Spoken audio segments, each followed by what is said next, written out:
Hi everybody, how's it going? So it's been a few days. It's been a week or two, I think, since the last time I've been on here streaming the Proxy Art challenge. I have still been working on it a little bit here and there, as well as doing the normal stuff. What's up, Brian? Good to see you.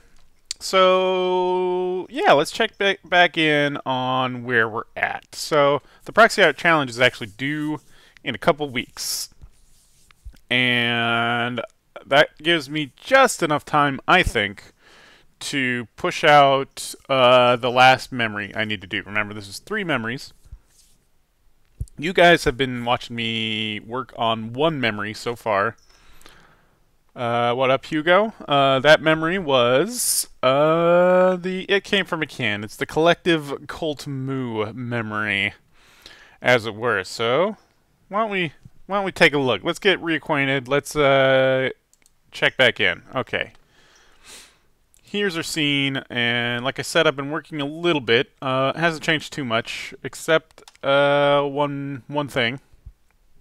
Let's get it to play here real quick. Or real slow, as Unity does. So what I've done is I've added some bacon. I decided to skip working on bugs for the moment, any bugs that would fly out of here. I did start modeling a grub that would actually crawl its way out of the can and across the table. But I decided that, time is short and I should really just start busting these out so I can actually make an entry for the Proxy Art Challenge. Now, we're not expecting to win. We did look at a few of the entries there. They look pretty good. There's definitely artists taking part in the Proxy Art Challenge that, they got a good handle on the art side of things. Definitely better than I do, because I'm not like a super good modeler or whatever. I just have like general knowledge and all this stuff, so I can make stuff move and stuff.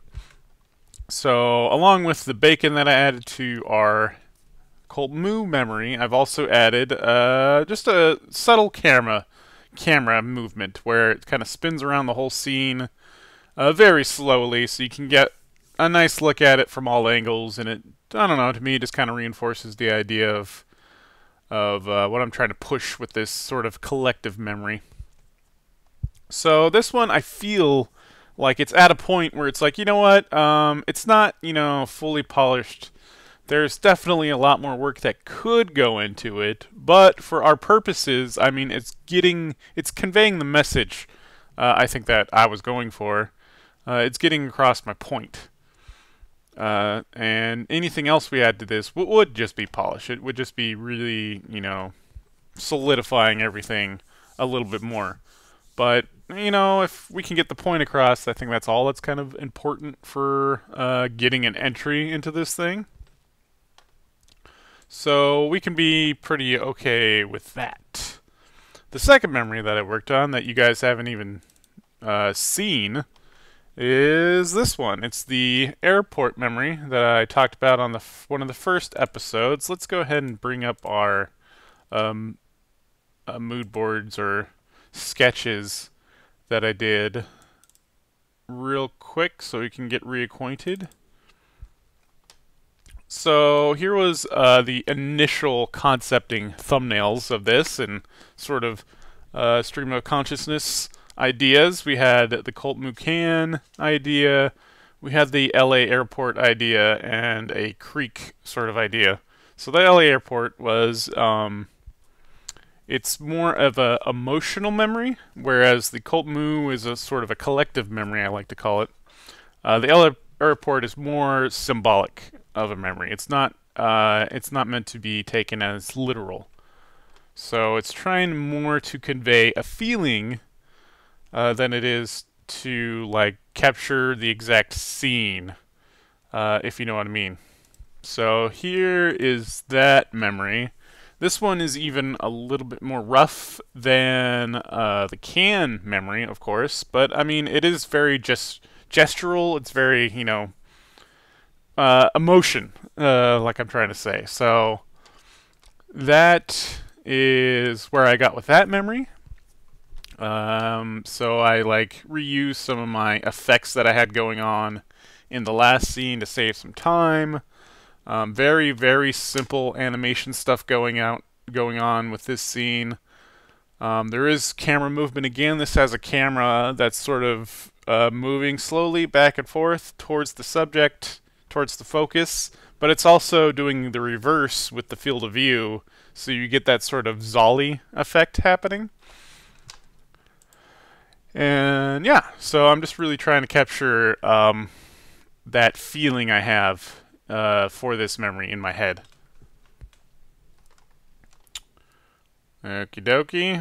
And yeah, this one, I mean, I could push this one a whole lot further too. I mean, there's a ton of stuff. This is like meant to be an airport, so I conveyed that through the idea of that there's huge crowds of people meandering about. But there's other stuff in airports, you know, that we could use to further sell that sort of idea.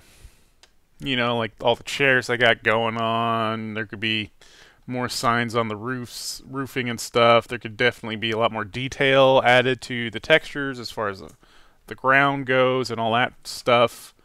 But again, like the Cult Moo memory, I think this sort of conveys the idea of what I was going for. I think it, you know, it pushes across the concept enough that I think we can be okay with this if this is where we land on it.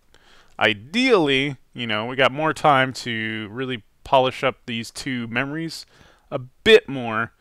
But right now they're at what we would call, in the industry, we would call this MVP, minimum viable product, which is, this is the least amount work has been put into these to create a shippable product, is what we would say.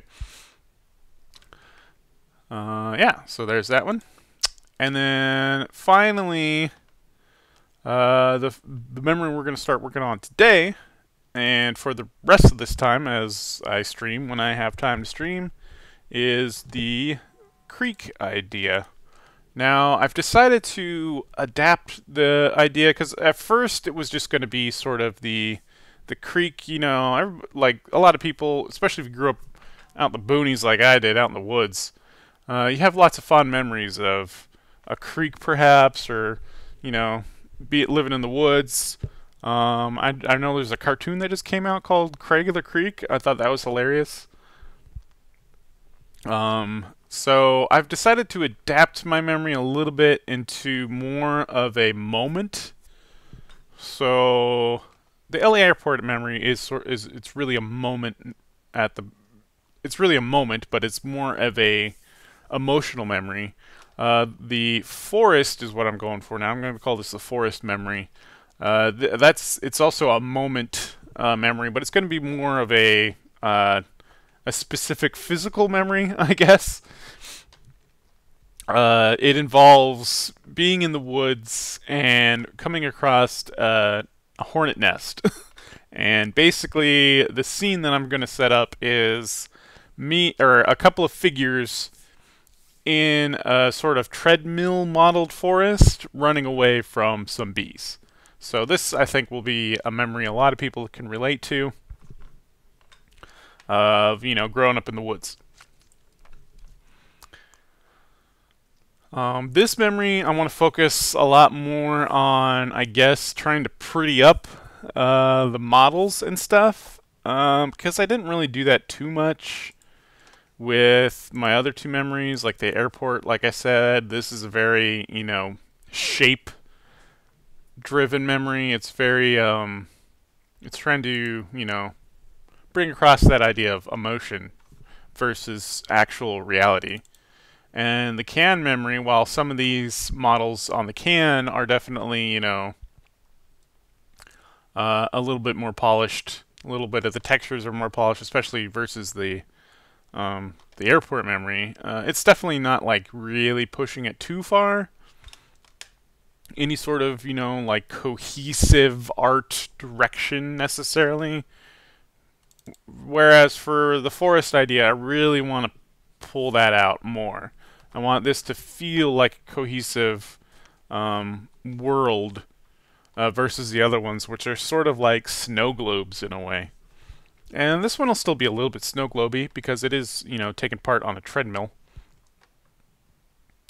And I have a scene that I'm started to work on when I decided, hey, let's just stream this business. And here we go. So I got my skybox on the outside, and I got this tube, this flattened out sphere in the center. So here's my thinking of how this is going to work. So this flattened out sphere has a lot of detail on the polygons, and that's important because we're going to get, super zoomed in here. And this is where we're going to start building up all the texture, or all the model detail of the forest. And what we're going to be able to do with this is we're going to be able to rotate this whole model around. You can't really see it because it's round, but basically we will be able to rotate it on the x-axis like so, 360 degrees to create a loop. And once we put our figures on top of that,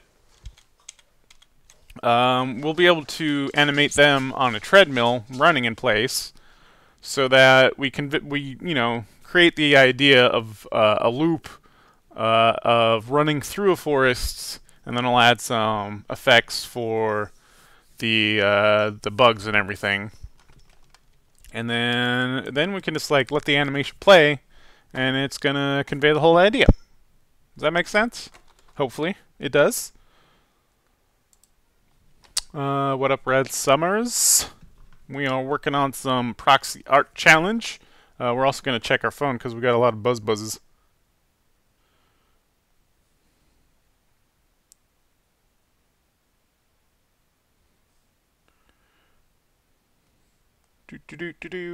Okay, let's respond to this real quick. Bear with me here.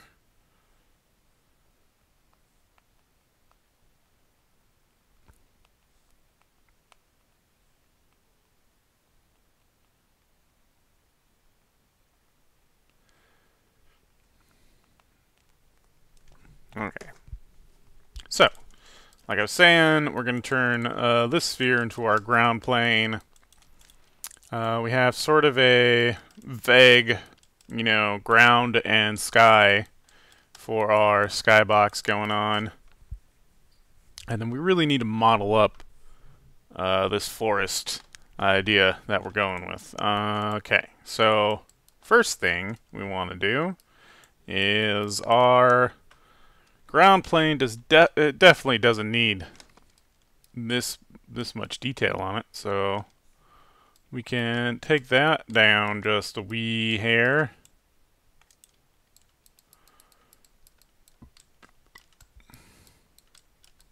How's everybody doing today, by the way?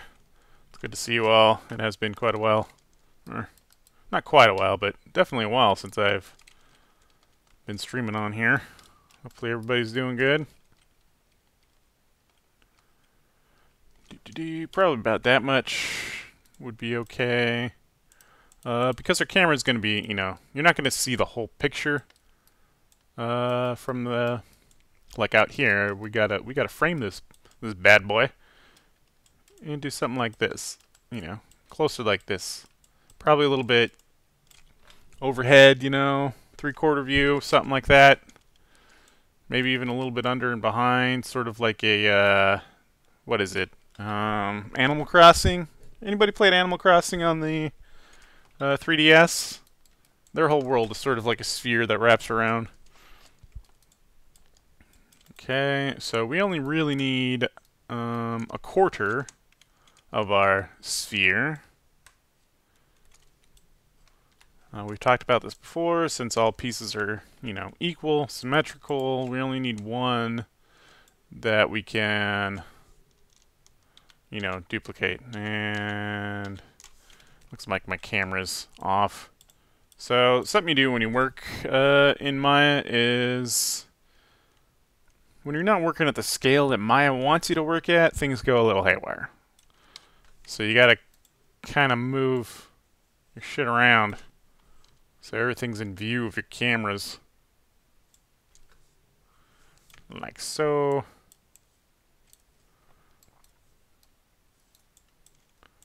Like so.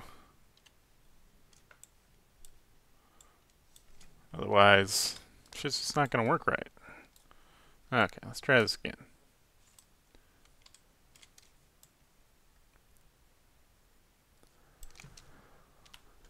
There we are.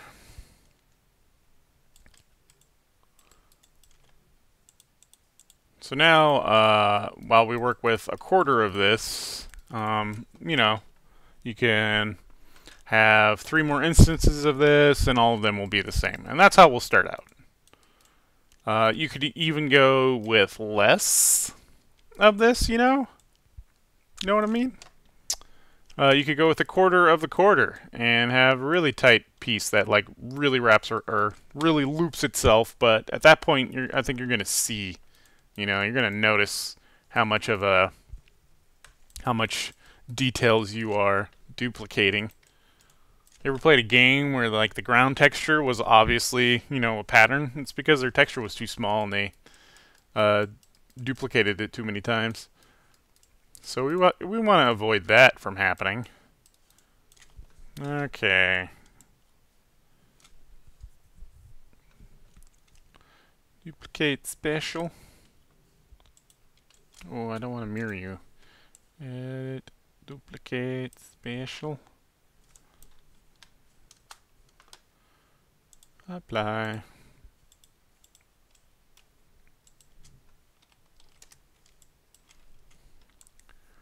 And we'll do this a couple of times.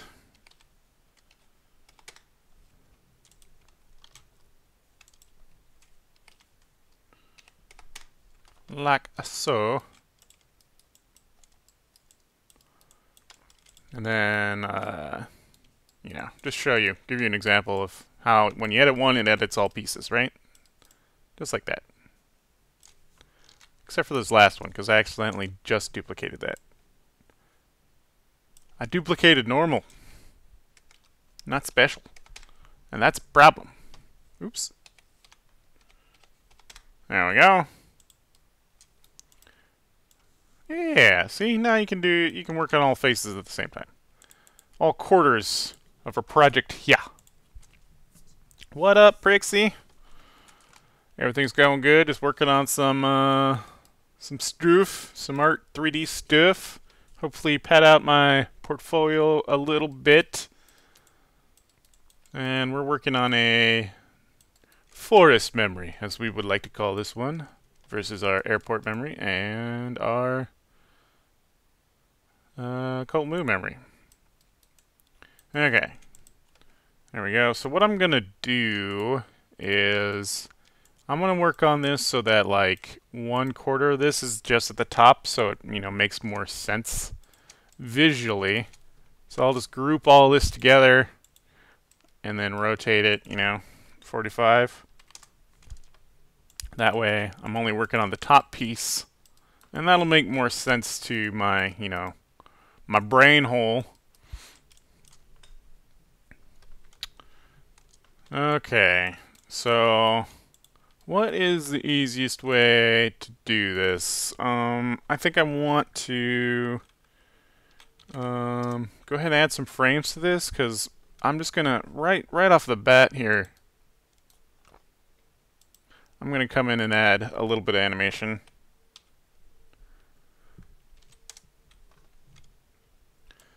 So that this thing rotates. Listen a second. 180. Or I have reference of this thing rotating right off the bat, because this is what we're trying to do. We're trying to make a loop of this rotation so that if you were just to play this thing, you would see that it, you know, all loops together seamlessly. So there we go. We got some things rolling. And then what we could do is just, you know, add any sort of, you know, who's its and what's its to the surface of this This is just an example. It's not an actual thing.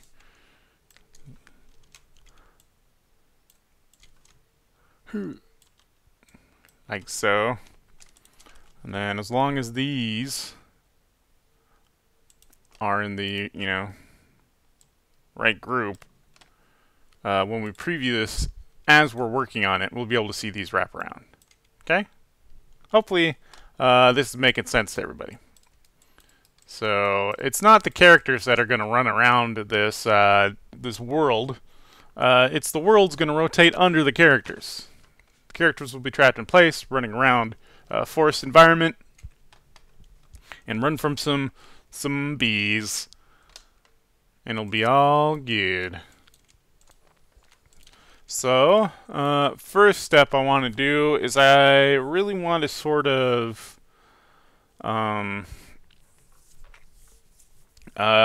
starting with the ground plane, I want to kind of, you know, envision the art style, you might say. It's what we're trying to do really is just kind of come up with the concept as we work on it, which is not the right way to do this. You should really come up with your concept first. But we're doing this Michael Bay style, and we're gonna work on the story as we make the movie. Yeah, explosions. I love the explosions. Great new. Making like a bust or something? Oh no, I got a scene here that's gonna rotate around and create a looping animation that you can't see anymore. Yeah, Raj. Okay. So that'll rotate 360 degrees around, and then I'll have some people on top of this running away, and then like when you zoom far in, you won't even notice it's like a sphere, right? Gotcha. Okay. You're making like a giant treadmill. Yeah. See, if Wero can get it, you guys can get it. Hey, wait a minute. Son of a bitch. Okay. So, yes. So what I'm trying to do is something a little bit painterly. I'm going to say it's a little bit painterly, but in fact what it is that I am not so good with the drawings. So I kind of have to be a little bit rough with my painting style. What is this, 512? Yeah, 512. Is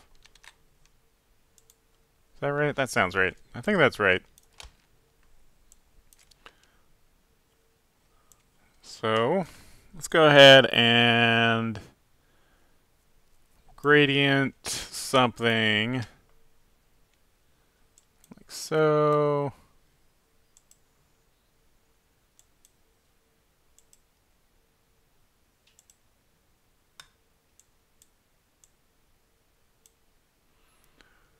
Okie dokie. Should we go this way? No, let's go this way. For whatever reason. This is gonna make more sense in my brain hole. What's up? XOXOXO. Things are doing okay. Just working on our final memory for the Proxi Art challenge.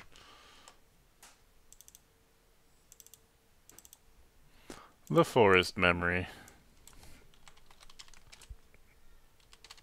So ideally, I think for this project, I wish I had a more tragic backstory, because what I've noticed from all the other entrants, and you can look it up, do I got a link in the description? I probably don't. But look up the Proxi Art Challenge. You can actually take a look at all the entrants so far, and everybody, you know, they're doing happy memories. Everybody's doing stuff that's happy. And I think ideally what you'd want to do to stand out is do the opposite. Do something more creative. Do a negative memory. This is kind of a negative memory because, I mean, it's not super fun running away from bees.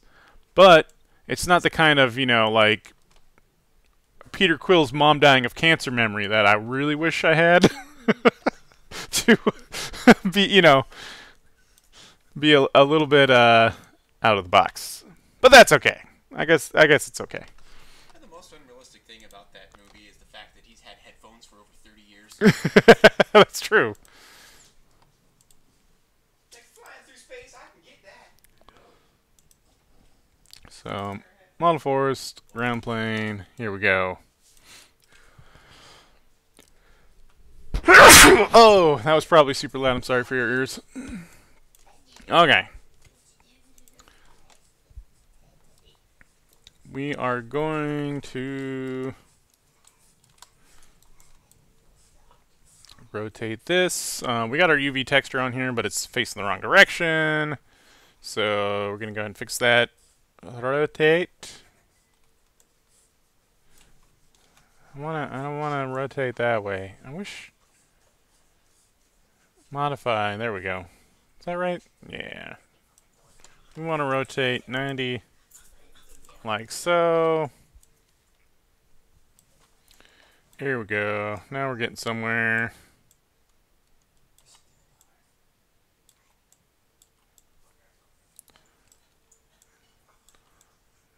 Like thus and thus. There. Now we got a wraparound texture, so it's already starting to come across. I think we're going to push atmospheric perspective here a little bit more than we're currently doing, which means instead of going dark to the edges, we're actually going to go light to the edges. Because, if you're all familiar with atmospheric perspective, which I'm sure you are, is that the farther you can see, the more the atmosphere gets in the way of your eye holes, and things turn lighter. That's why mountains that are far away get that sort of, grayed purplish color over them. It's because all the debris and shit in the air is getting in your way. Thus the atmospheric perspective. That's actually just the government. We have to live in a flat Earth. Oh, that's right. You don't have that on the flat Earth. Uh-huh. It's just the government trying to trick us. Dang government. There we go. Get it going the other opposite direction. Yeah. Check that out. I don't know exactly how much this is going to work, but we'll go with it. We'll go with it. This green should be a little bit more brown. If you've ever been inside of a forest, nothing's like super green. It's all kind of brown green. There we go. Yeah. Yeah. Yeah. Alright, so to really sell the idea of this sort of snow globy concept, painterly sort of deal, what we're going to do is we don't want these hard edges. Has anybody played Bastion? So Bastion, as you're moving along in the environment, like the edges of the environment drop off, and it looks really cool. The tiles, everything's made out of square tiles that just kind of disappear as they get further away from you. It's really neat effect. We're not like gonna go with that whole, all the motion and stuff they got involved with that, but we're gonna go with sort of a similar concept in that the edges of our ground plane are going to fade out.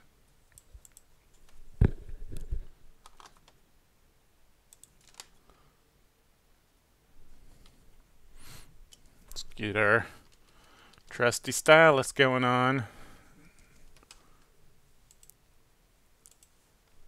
Okay. Let's see. How do we want this to work? We kind of...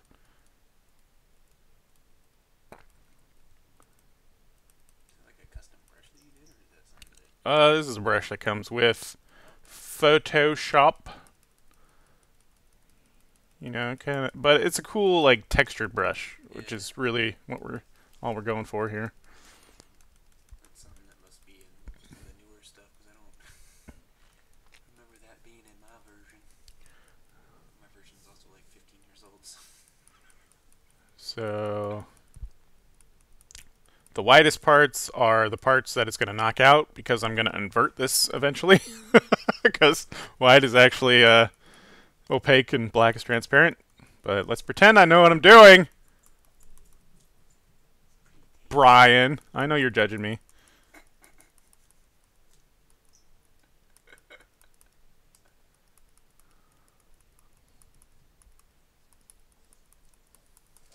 Hey, Biff. Want a shot, Biff? I think today's episode should be sponsored by alcohol. Would you like a shot? I don't know about a shot. I think I need some sort of beverage. I can make a beverage. Ooh, I know. I have green juice, and I can mix that. So I think I like my right side here a little bit more than my left side, but let's just see what this turns into. Okay, so right now, you don't see the transparency, but that's okay because that's just, Maya not realizing that your file has transparency. You want me to make you some? Sure, if you want to. Just like throw a couple shots into some of that green juice. Thank you. Okay. So, yeah, obviously it's reversed because I just told you it was reversed, and I know what I'm doing, and I have a plan for this the whole time. Invert. There we go. So it's a little bit stretched, as you can see, because this is a lot wider.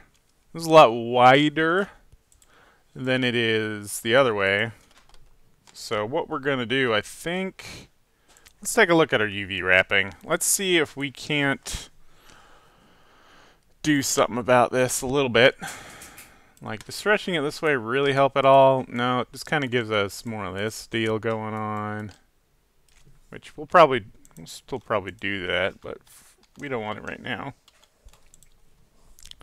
What's happening is that we have to work with a square texture, and we're working with a So weirdly. we're working with a rectangular shape. It's longer than it is tall, which obviously leads to issues if you have a square image that you're trying to wrap that to. Cheers, everybody. That green juice, though. So, in order to kind of counteract this, what we want to do is split our texture down the center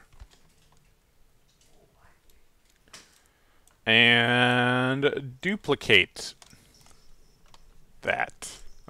First, let's make sure, yeah, we're working with half of it.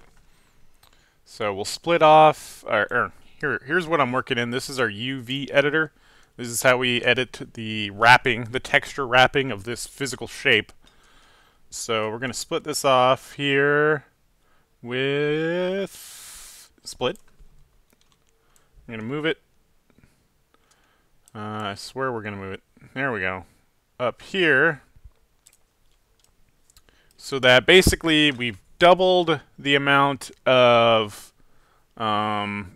U's for all our V's.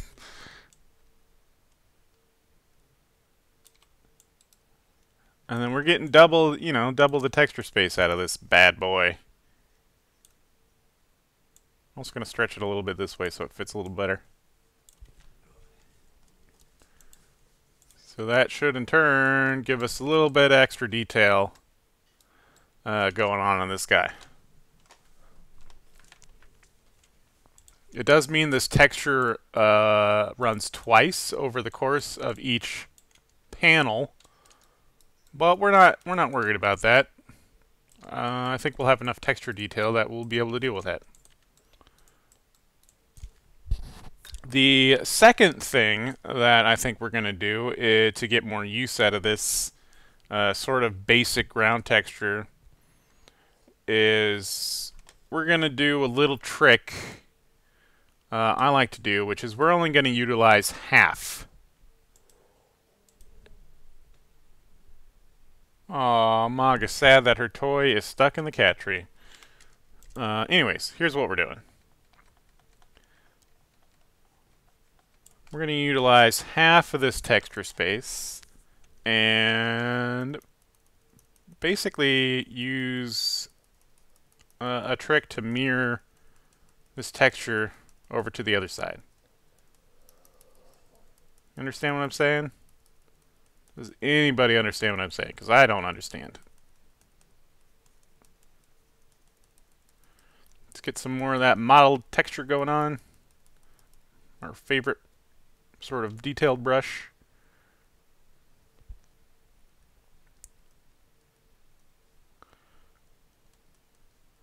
Let's get that, yeah. There we go. And then we also need to do this with the RGB because we don't want it to, you know, have bands in it. Oops. Like so. Still going the correct way. What up, Jared Day? And Russell, looks like you you know the pain of UV wrapping. So, yeah, what we're doing is a little trick I like to use when you have a finite amount of UV space, but a really big object. Okay, Mag, hold, Jesus. She always needs something. Always something. Here's your toy. Here's your toy.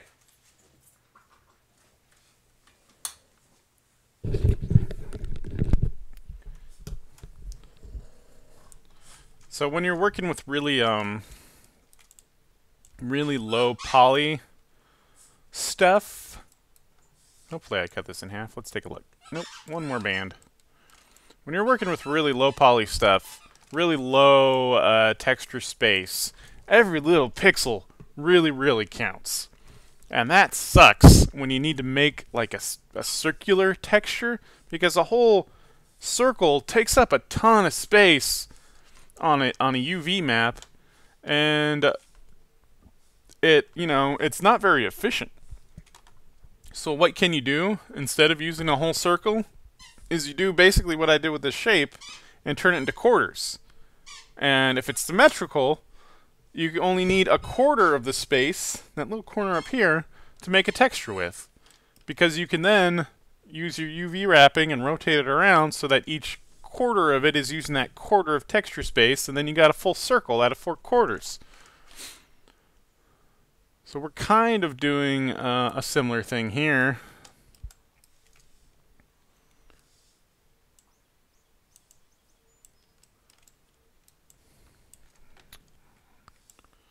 Modify, flip,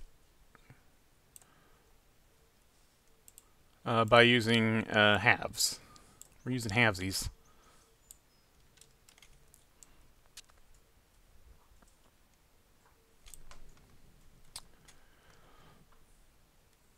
$105. Woo! That's a lot of working. That is a lot of working.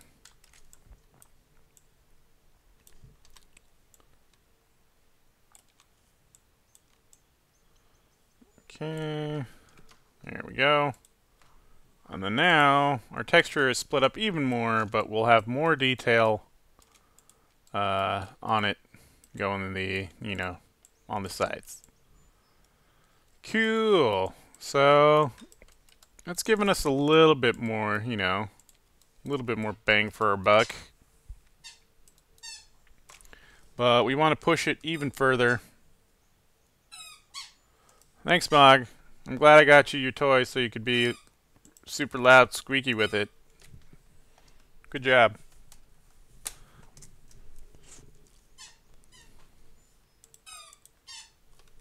Okay. Let's keep going with this. Let's keep going. We only really want to use the middle space. So let's darken this up a little bit. Really bring it in there. Really bring it in. And you can probably see already how this isn't tiling super well in some places, but we got tricks We got tricks for that. We got tricks for days, folks. You ain't gotta worry. You ain't gotta worry your pretty little face over my UV wrapping. There we go. Let's bring it in a bit more. That's what we like to see. So let's open this up big. What you can see though is that there's like harsh lines. There's some harsh lines where the texture sort of meets at the seams. See this line right here? That's an ugly line. We don't want that to do that. Jared, if I can remember, maybe, and then we got videos set for the next 2 months, so it'll be like 3 months before that happens, and I'll definitely forget before then, so sorry about that, but I'll give you a shout out right now. What up, Jared? Okay, so you saw the seams. There's definitely some seams. So how do you get rid of that kind of seam? It's actually it's real easy. It is super easy, easy peasy. Here's what you do. You paste your alpha layer. This is the layer that's using as transparency. And then we just basically duplicate this like so. Wrap it around. And then move it, halfway in between. Somewhere like there. And then this is the exact same seam you were getting on these edges where your texture wrapped around. And then you can just kind of come in here and clean it up.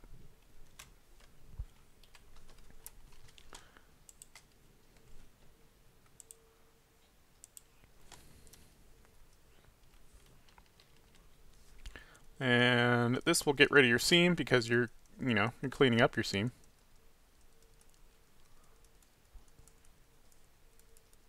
As long as you don't paint over, your top and bottom edges again. That would be the only thing to remember.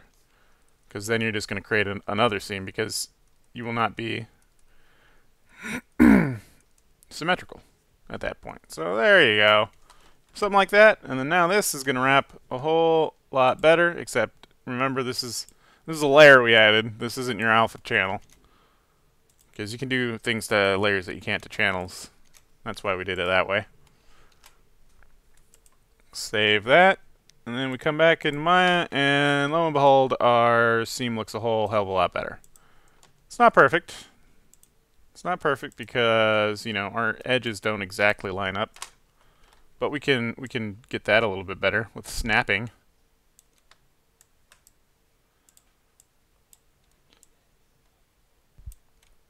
Like so. Let's stretch this out ever slightly more. Because this is a big texture, so we can utilize a lot of the space in here. And then boom.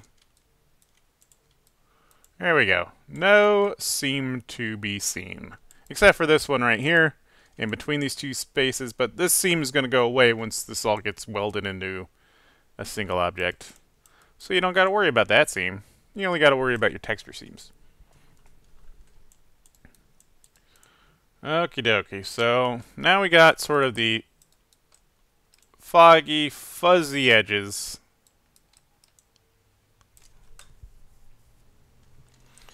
I wish I could get just a little bit more out of that, because you're going to be really zoomed in here.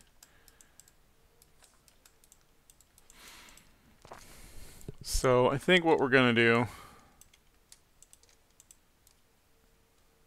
is we're going to go ahead and shrink this up a bit. I don't think it needs to be quite so,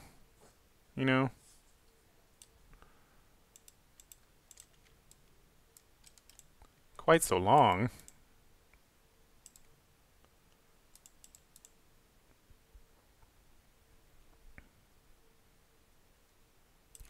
And then let's play around with our UVs a little bit more by stretching them just to see, what we can come up with. So that gets super, super lengthy. We don't really want that. What we can do is just make a bigger texture.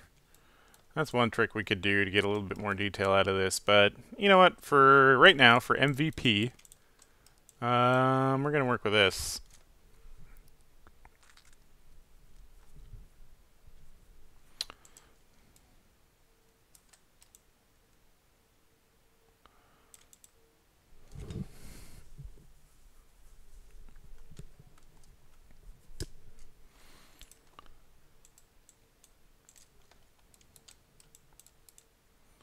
Okay. So that's that'll be our ground plane. And like I said, it's going to rotate around like so with our characters on top. So that's why we got a rotation right off the bat, just so we can be like, yep, that's a rotating. That is certainly rotating. And I only rotated this 90 degrees, but since it's made out of quarters that are all symmetrical, you only need 90 degrees of this animation to be able to see like it looking like it's spinning all the way around. And that gives you a good sense, of what's going on.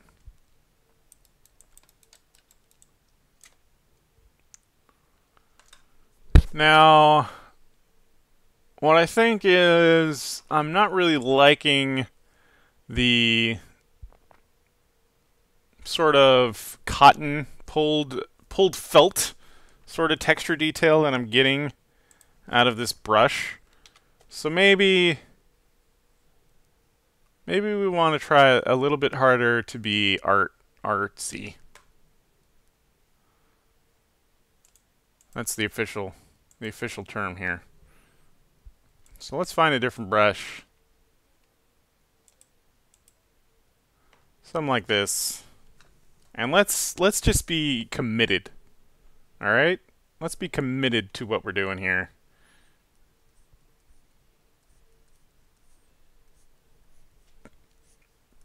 Let's not pussyfoot around, right? This destroys all of our the work we did to make this work precisely. But that's okay, because in the long run we're trying to get something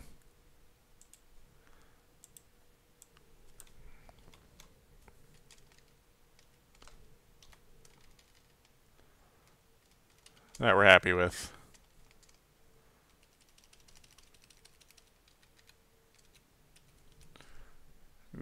Zoom in here. There we go. There's a wrap, which I'm with these deliberate sort of lines we're taking. It's not so bad.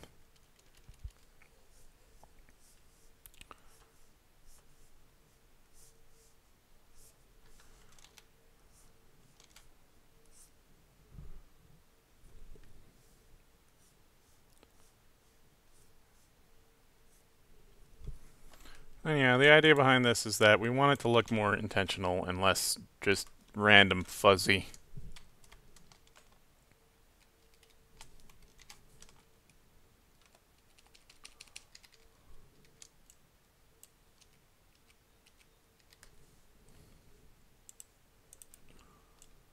Lots of back and forth. Okay, let's just see what this does. Let's see what this does. It did nothing. Is it because I'm playing? There, yeah, it's because I was playing it. So that instantly to me gives it a more sort of interesting look. It's a little bit more appealing now that it looks more intentional than just kind of fuzzy.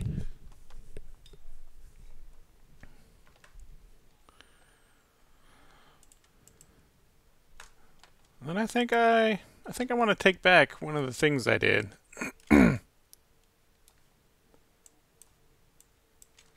So I duplicated it one way, but I don't think I actually want to do that.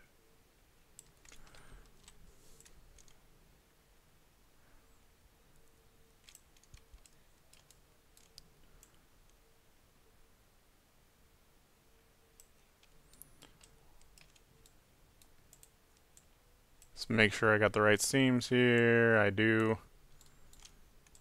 Let's squish it back down into its square.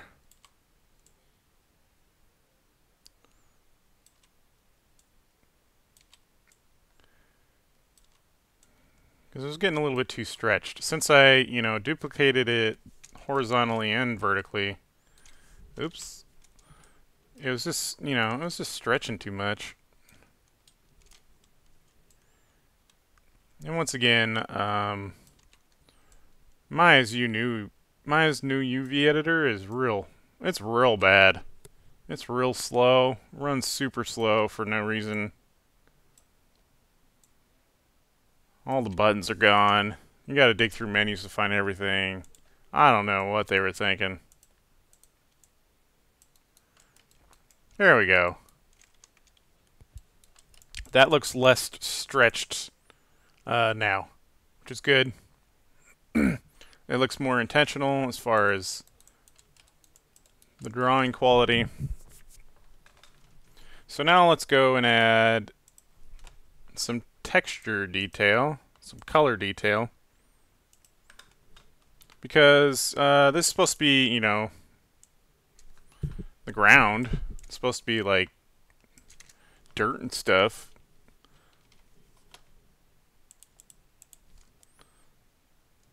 And this is just ground details. This isn't like,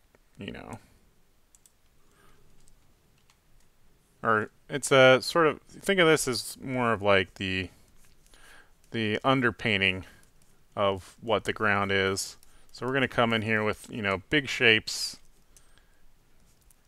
big colors, big swatches.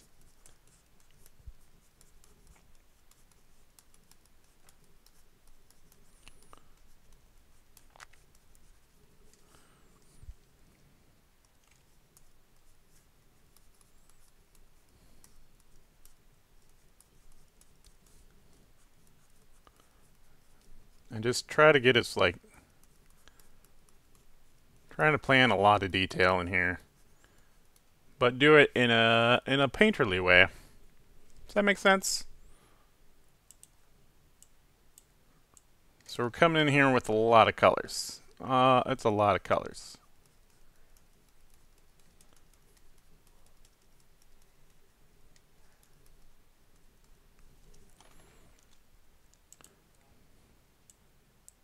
So there's a lot of colors on the ground.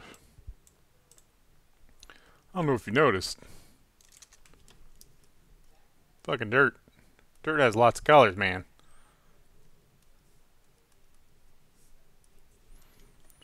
Kind of square, kind of splotchy.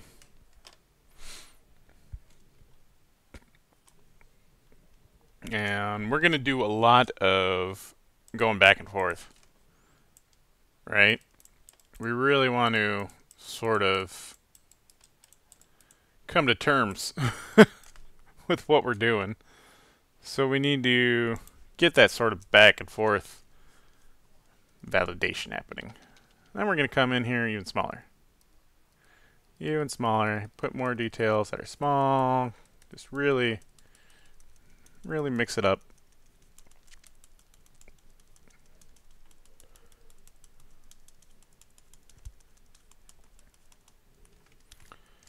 Grab colors. You just hold Alt and click a spot.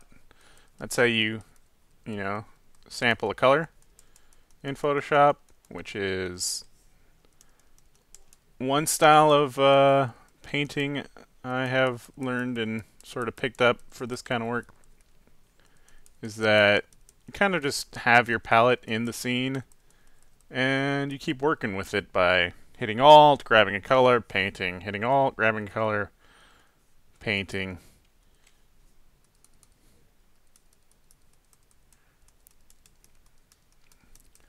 And we're trying to go for an almost dithered idea, so try to lean sort of the lighter colors to one side, the darker colors to the other side.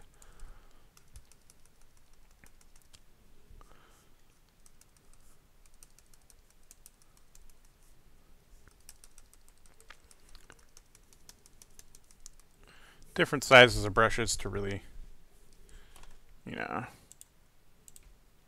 get our points across. Lots of greens and yellers.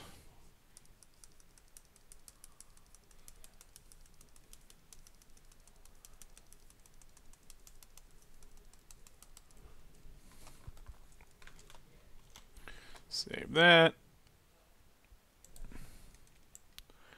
More colors. You can see what mirroring the texture did in the center like that. Kind of gives you a weird path down the middle. But that's okay. Because we can come in here and detail that up a bit. Now we can do other fun stuff like filters and whatnot to get more, any little process we can do, because we really want to add a lot of process to this sort of underpainting of the ground plane.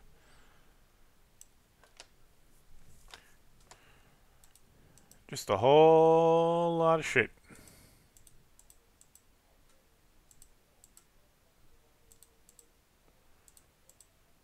Details upon details.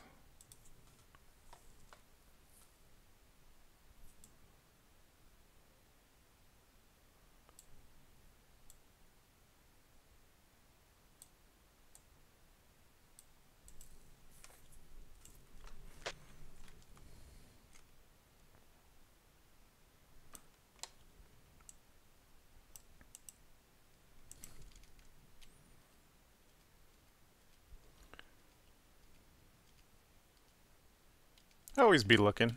Always be looking at your, at blending stuff, blend modes and whatnot. Because you never know when you're going to find a happy accident.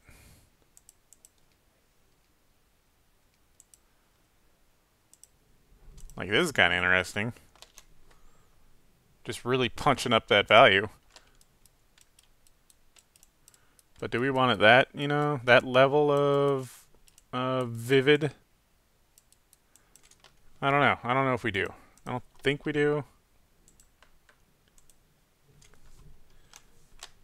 Because I think the ground itself isn't going to be sort of the focus. It's just sort of, there.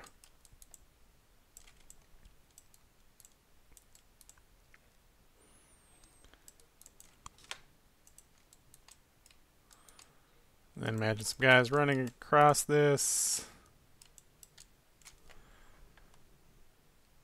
Then we sort of have our idea. I think our horizon is too, well,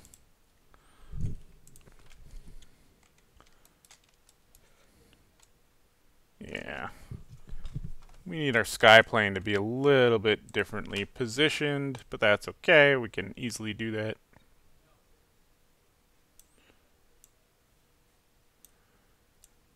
As long as we can find our sky plane.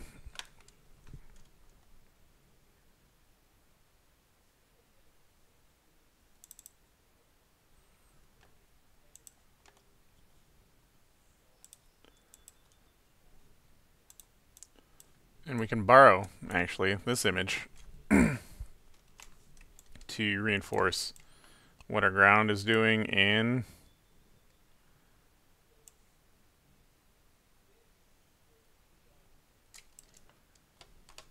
see what I'm going for here? See what I'm doing? But this needs to be a little bit higher.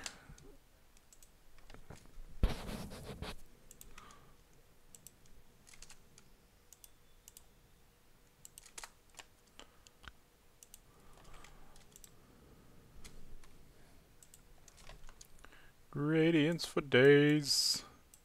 Let's get that. I like having a little bit of, a purple or something inside of here. Gives it that sort of, it's not exactly a specific type of day or time of day.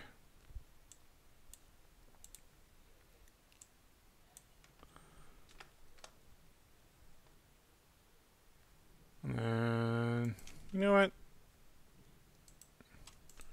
Let's come back in here. Let's come back in here.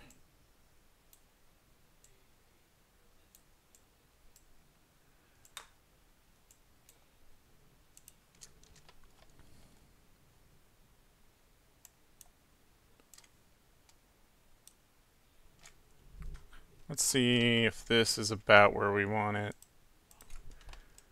So that when we're in here, a little too tall. Just got to go back and forth, figure out where you actually want everything. A lot of iteration.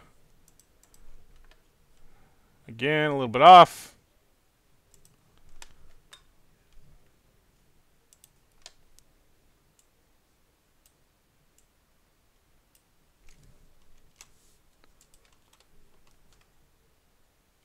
I really should just have a shape in here with the gradient overlay that I can modify, but I'm gonna do it the hard way.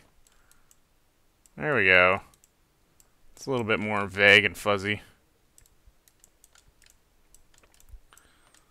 Because the idea is that you're gonna have lots of trees and stuff in here as well that are sort of, you know, breaking up the silhouette of the whole area. I think I do want this a little bit longer again. Just a little bit. Just a wee bit. So, as you can see, like, this sort of section has a lot of faces, a lot of polygon detail. And we're doing that because when we're really zoomed in here, we don't want it to be obviously, you know, jagged.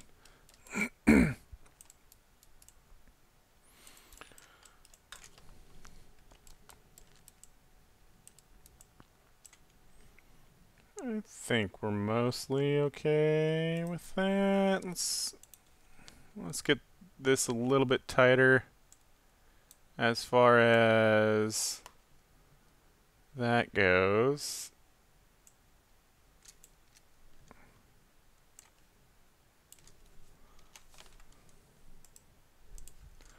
There we go. Yeah. See, now I'm liking how the edge of my wheel is fading into that green that we have. And then let's go ahead and turn off backface culling. Or we want backface culling on. I don't know why you can see the inside of this. That's not supposed to be a thing. But whatever. That's not what it looks like in Unity. Okay, we're getting somewhere. We're getting somewhere. I do want to come back into my skybox, reveal this. The reason we got this guy in here is just because we want to reinforce this sort of painterly texture detail. And we'll just throw on a blend mode that we feel like, you know, sort of brings... There we go. A lot of people, you know, when they're working on this stuff, they know exactly what blend mode they need to work with. Whereas me, I never have any fucking clue. I always pick walk through my blend modes till I find something that's kind of what I want. Yeah, see? See how that gives it like a little bit of extra painterly detail? That's nice. That's nice. It just sort of brings everything together. If we're adding this same... If we add this same sort of detail to the whole thing, it's gonna come across in a good way. Another thing we need to do is sort of get rid of some of this obvious seam work. Let's try to do that.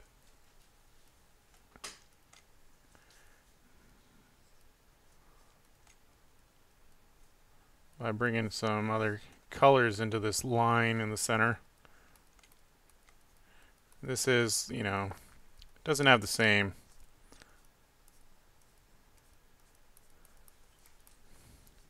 texture application, but that's okay.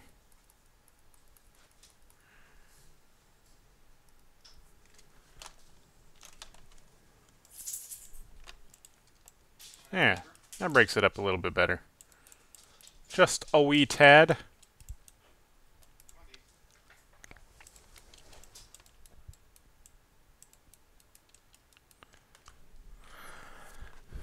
just a wee tad little bit.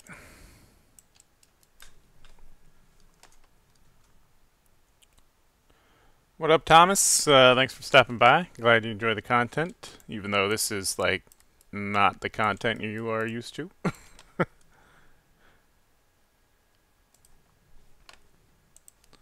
come back to here.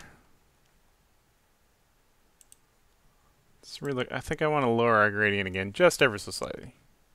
Ever so slightly. Just constant back and forth. This is how I find what I'm looking for.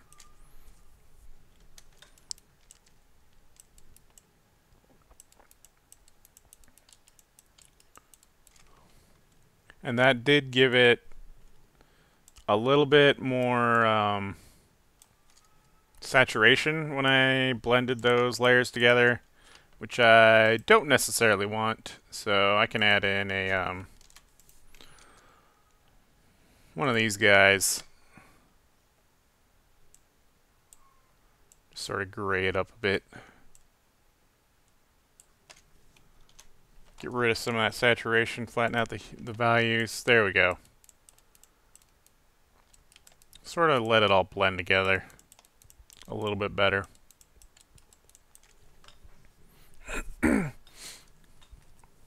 What up, Rick? Yes, the dulcet tones of Herr Pink as he makes an art thingy. That's very true, Thomas. Ain't nobody got time to respond to comments anymore. Not with YouTube in the state it's in. But I'm happy to respond to any questions you guys got on the live stream, for sure.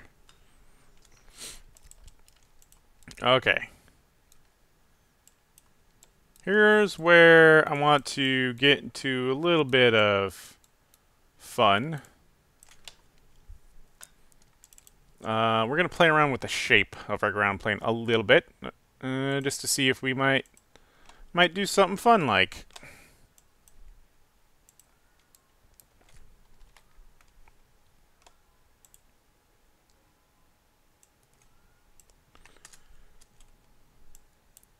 And again, it's just like finding those little happy accidents is kind of what we're going for.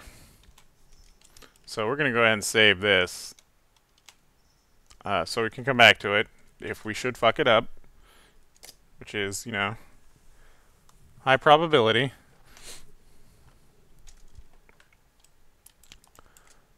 Okay, let's see if I can move on a component access. Yeah, that's what I want.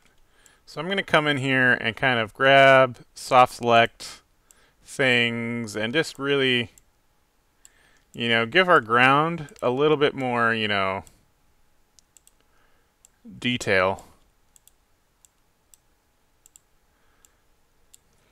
Because ground's kind of bumpy. I don't know if you've noticed. I don't know if you've noticed.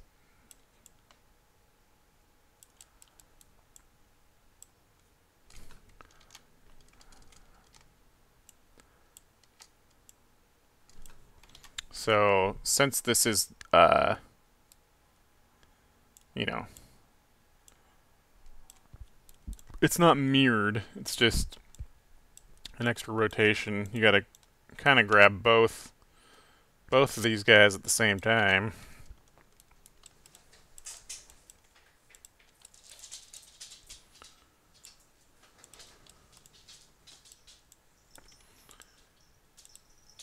Just giving it little nooks and crannies, basically.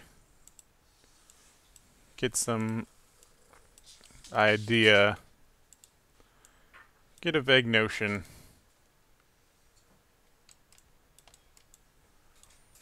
Of details.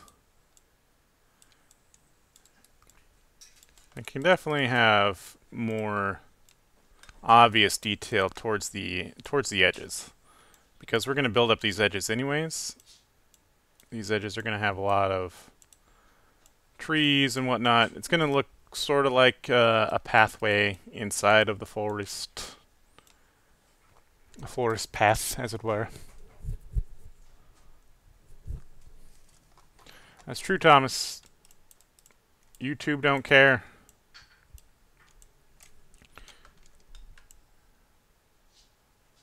YouTube do not care.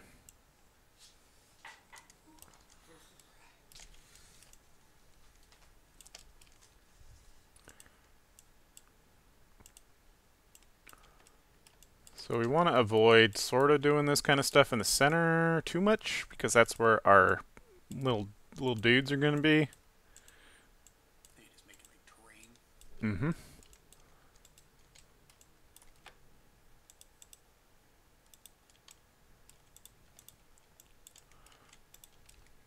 So that when you're in here, running around. Wee. Just make one little hill that they trip over.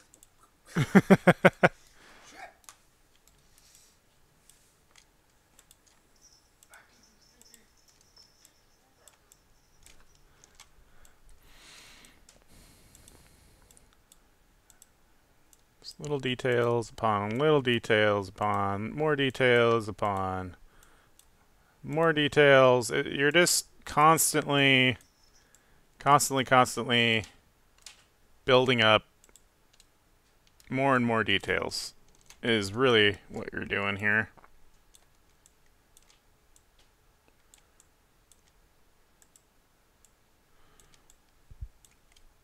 And that's how you get a lot of little things to add up to sort of a better thing. It's just lots of little detail work.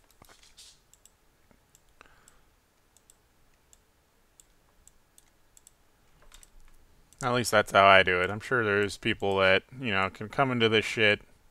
They know exactly what they're doing. And they just bust it out. Busted makes them feel good. But for me, it's always about finding the thing. It's always a journey. It's never about knowing.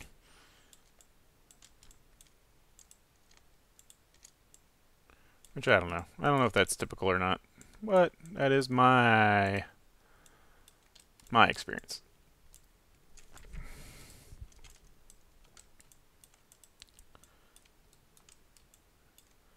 And we got lots of little guys.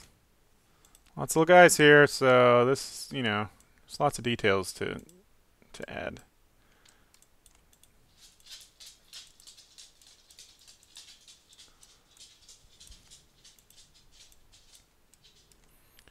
And this is shit. I mean, you can do this forever. You can do this forever to get something along the lines of what you want.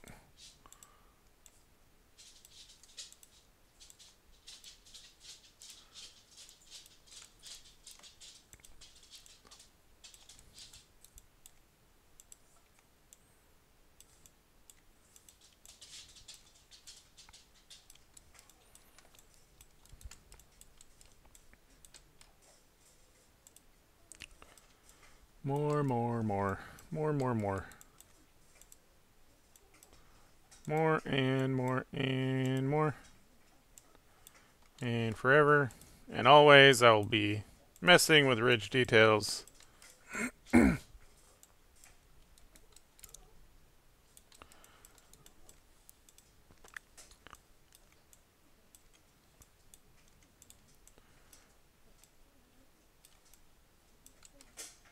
Now the ground isn't quite so bumpy where I'm from. But hey, this is a memory, right? There we go.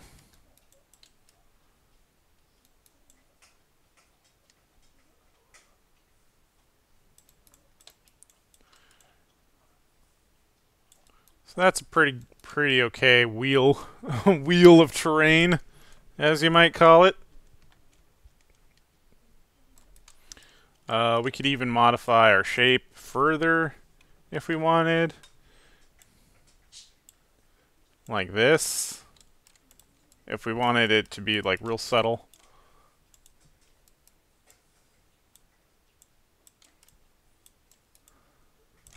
I don't know. I don't know how much of that we want to do.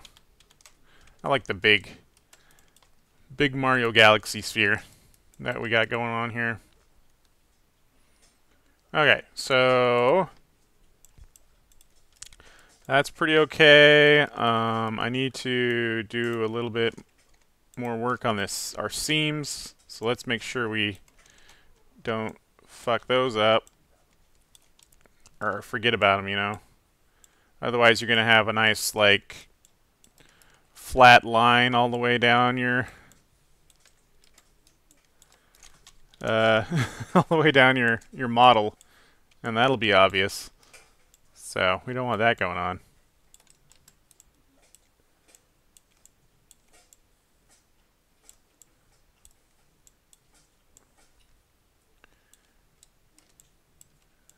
And then as you can see, there's going to be a little bit where these quarters don't line up with each other because we're working in soft selection, so that you only need to pick one vertex and it sort of radiates out a selection of the other vertices. We can't always do that perfectly along a whole edge like this, especially when we're working with like mirrored stuff and whatnot. But that's pretty easy to come in here and fix after the fact. All you got to do is fix one edge, and then they'll be fixed on all the edges. So let's go ahead and turn off our soft selection.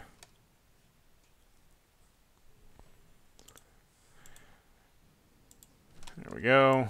And then we'll just snap one side to the other.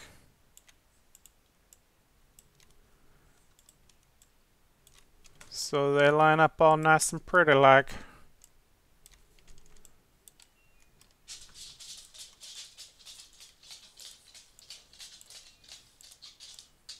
And we will not have a seam. Hey. Hey. There we go. Dope. The one thing you gotta watch out for when you're working like this is snapping can sometimes snap you to the wrong thing. So, like, if I went like this and didn't notice it, you know, it looks like it's right next to it, but as soon as you move around, it's like, holy shit, what happened? So just be a little cognizant of that. Something that can help is working in, you know, no texture mode.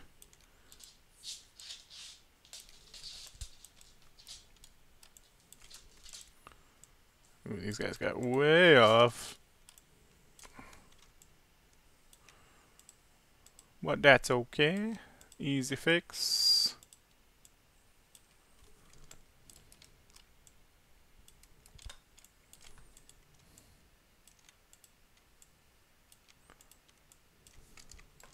Like that. Make sure our ridge is lining up. Looks like somewhere around here is where it starts getting off. Yep.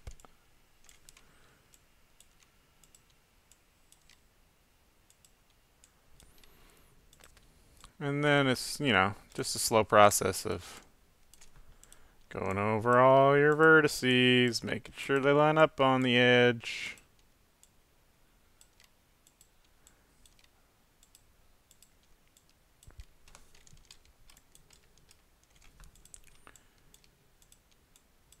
Oops.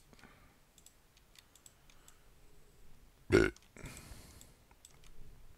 up, line up, line up.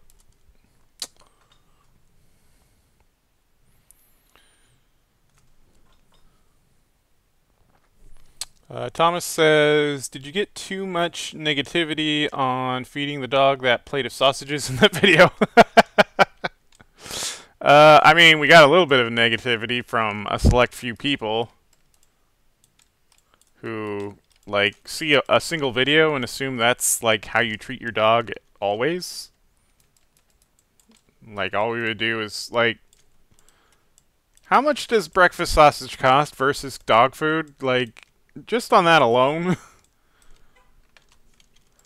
I would not feed my dog sausages. But, you know, that's to be expected. People are very good at making broad generalizations out of a very small amount of data.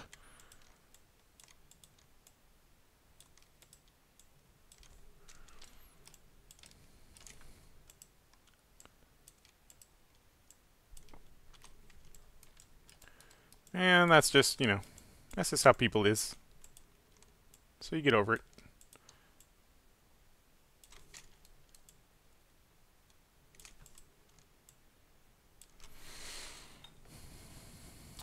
Rick says, tell Wero to trim his toenails. We can hear him scampering in the background. I'll keep that in mind.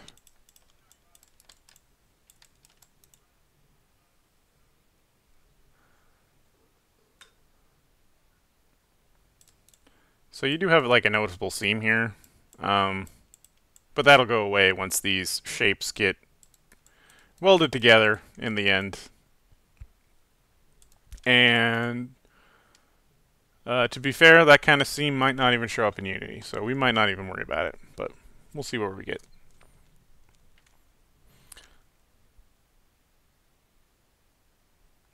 Yeah, thanks, Thomas. A lot of people are just, you know, what can you do? What can you do? You can't do anything, so there's no, you might as well not even worry about it. So that's a pretty good mottled, not mottled, bit of ground shape. Now we want to add some good detail. Let's go ahead and just get rid of our skybox so it's not, you know, bleeding into our view here. I wish I could turn off the way this thing is being textured, but Maya doesn't have those options anymore, so whatever. I think this is okay. Save always, or remember to save.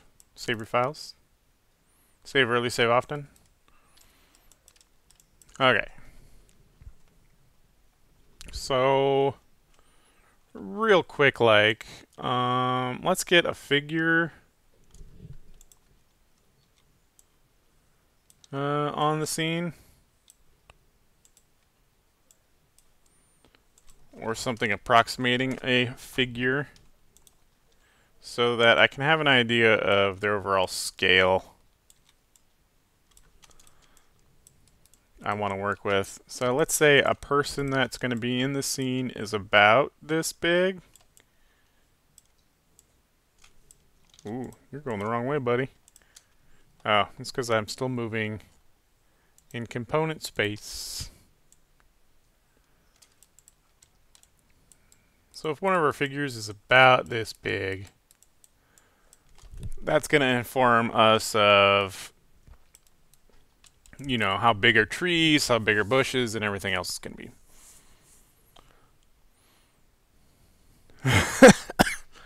It kind of does, Thomas. It's hard to explain exactly what I'm going for without some sort of concept art. But trust me, it's all in my brain hole. So what's going to happen is we have basically a wheel of terrain that's going to rotate around, and there's going to be figures on top, like this, running around across the terrain as it moves, and that'll create a nice loop that makes it look like there's characters running through a forest, or a forest-like memory. Because this is the Proxi Art Challenge. We're making memories here. Just to remind everybody, here's our other memories that we worked on. This is our Cult Moo memory. Our collective Cult Moo memory. I showed these early on, but people are showing up, so... Memory number uno. We got a can with a bunch of shit popping out of it.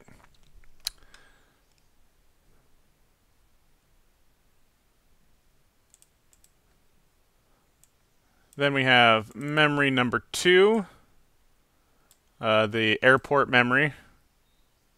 So the concept here is that there's a central figure that we're focusing on, and we're conveying emotion with this memory. And this one's a lot more, you know, shape-driven, not very polished. And then our final memory is going to be our forest memory that I'm making now. And hopefully our forest memory has a bit more, in the end, it comes across as more deliberate, I guess. That's what I'm trying to get at.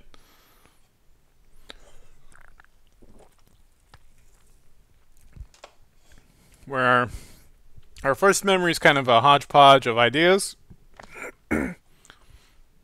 Our second memory is more basic shape and color. And our final memory is going to be a little bit more detail oriented, or at least that's the plan. Alright, so let's take our wheel here, and actually we're going to move this closer to the center of the world.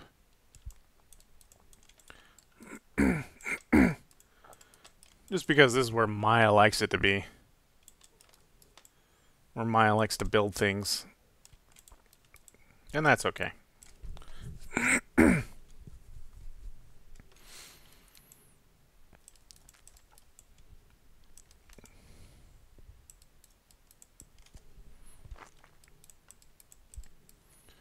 then this is still moving. Yeah. So what we want is to build up the edges. Like, think of this as like a valley. And along the edges, we're going to build up forest-ish stuff. And then the center valley is where our figures are going to be running along. So we'll start out with basic shapes to fill in everything.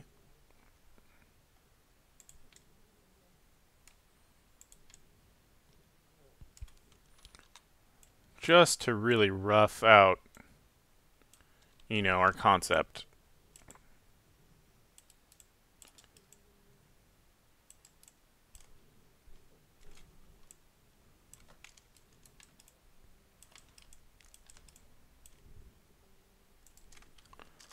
We start with things centered. Let's say this is a tree stump.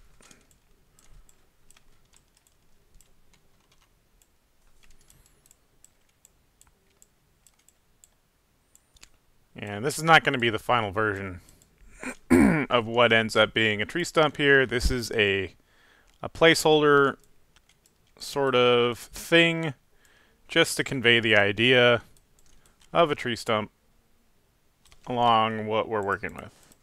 Because that's what we'll do. We'll just fill this in with very placeholdery objects that we plan on actually creating things later on.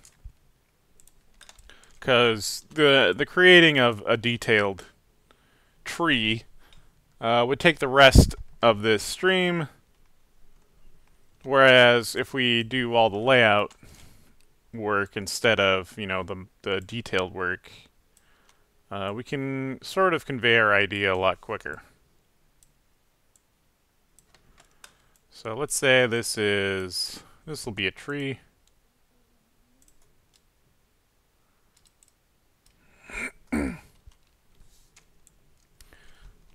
This will be a tall pine tree.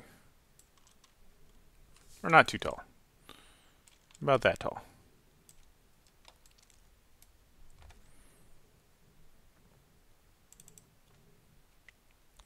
Let's turn soft selection back on. Yeah.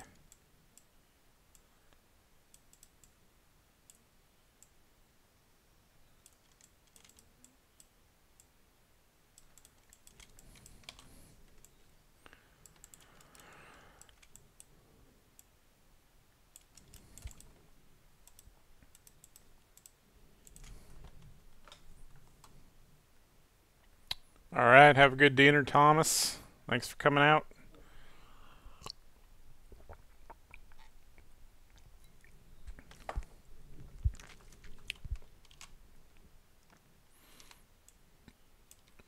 Then, since we're just working quickly here, working super quick, we'll do this type of thing.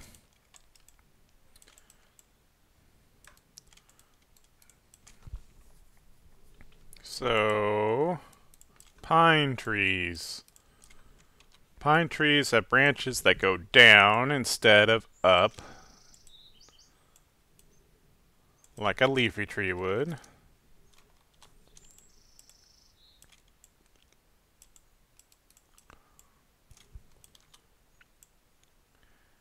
Just kind of get the idea of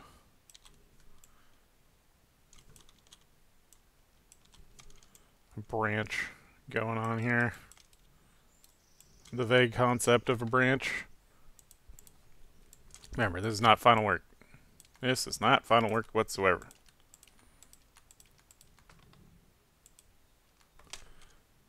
This is the concept of a branch.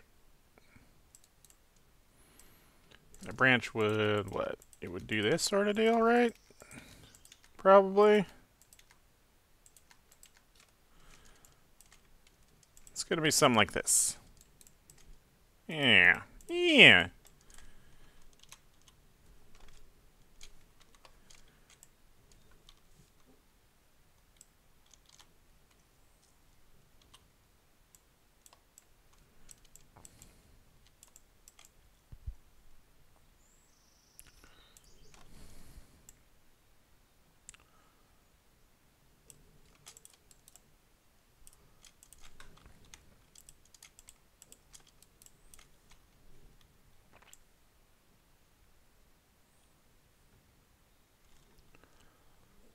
Mesh, combine.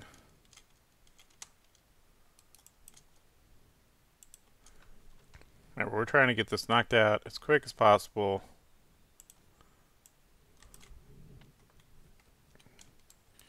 We're not trying to make it pretty. We're just trying to make it convey the idea that we want.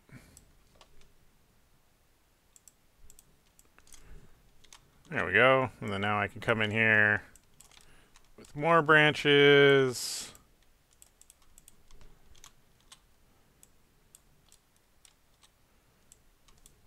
Very quickly come up with the concept of, hey, this is a tree. This is some kind of tree thing.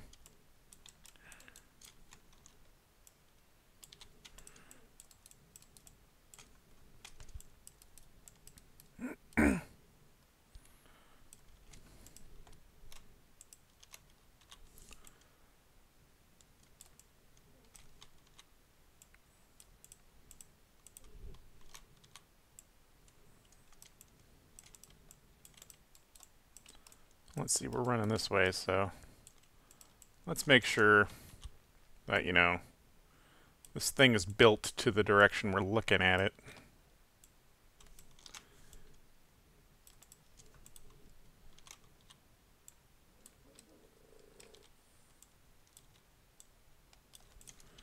Like so.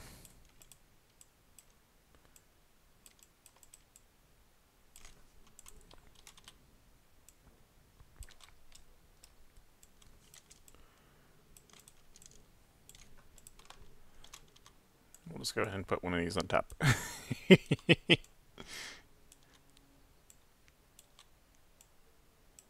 Tree.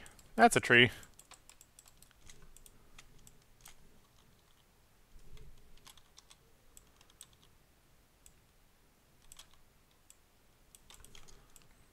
It at least comes across as if that it could be a tree.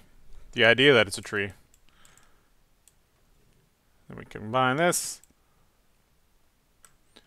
The fun thing is like if we just have these guys sitting around in our scene and we're using them as, you know, scale models, placeholders representing the trees that we're gonna build, then we can kind of just replace them with the final built versions. Fairly quickly in the scene layout.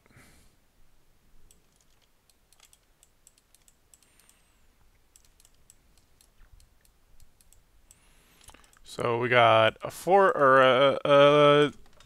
we got a needle tree. What up? What up, main event Pong? What up, Nuff? How you doing? You know us, just working on a Proxi Art challenge over here. drinking some green juice. Alright, we got a tree stump. We got a pine tree. Now we need, let's make a leafy tree, because there's leafy trees in the forest I'm from.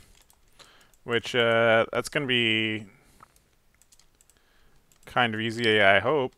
It should just be, like, reversing the direction of our branches. That's a pretty defining characteristic of the difference between these deciduous and coniferous trees.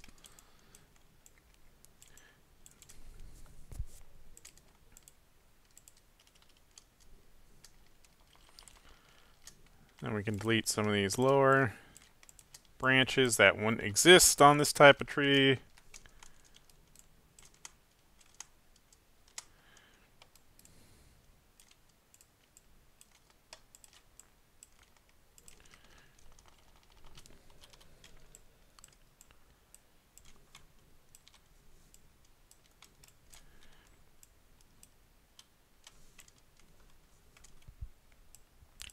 Remember, we're just working rough. We are working super rough, super quick. We don't really care too much about accuracy currently.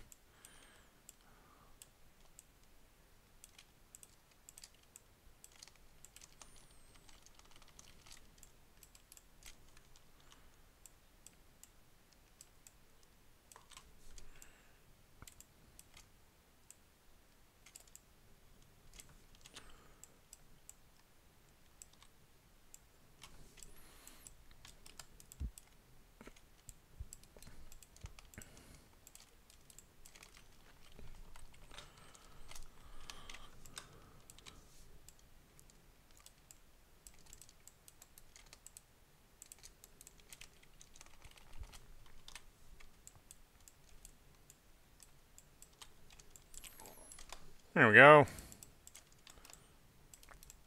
So we got one stub in for, let's say, a fir tree, and one stub in for, like, a alder tree or something like that.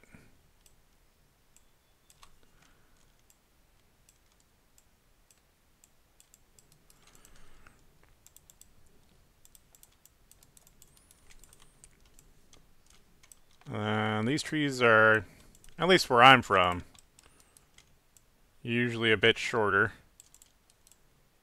than our pine trees would be. So we got two types of trees. We got a tree stump. What else will go in here? Tipped over logs would definitely be a part of this.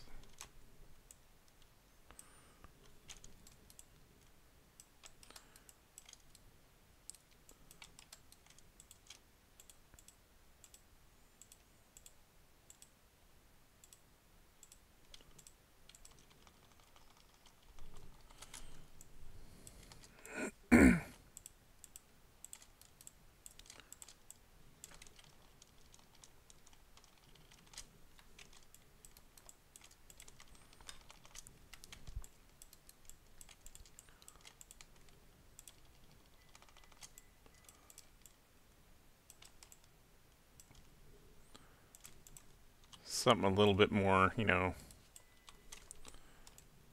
dead.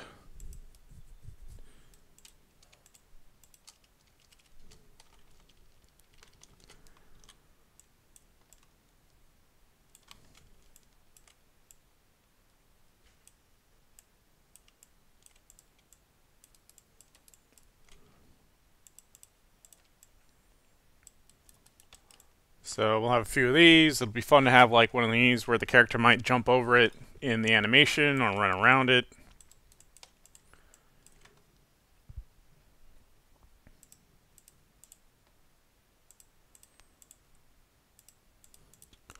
Another type of plant would be good. We got lots of ferns, so we'll make like a fake fern real quick.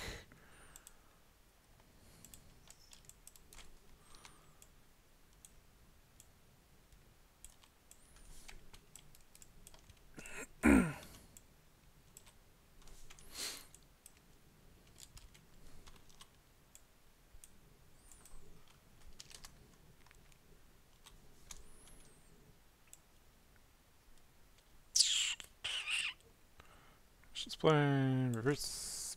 Boop doop doop doop doop doop doop doop doop. Fern would come like this.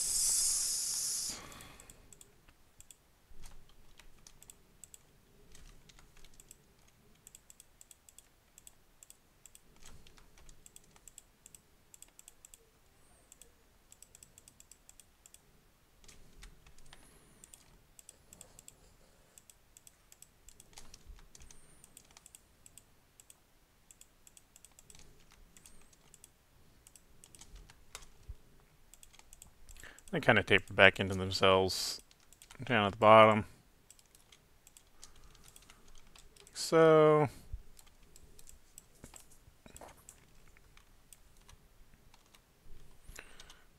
And they got that foldy thing going on like that. Right?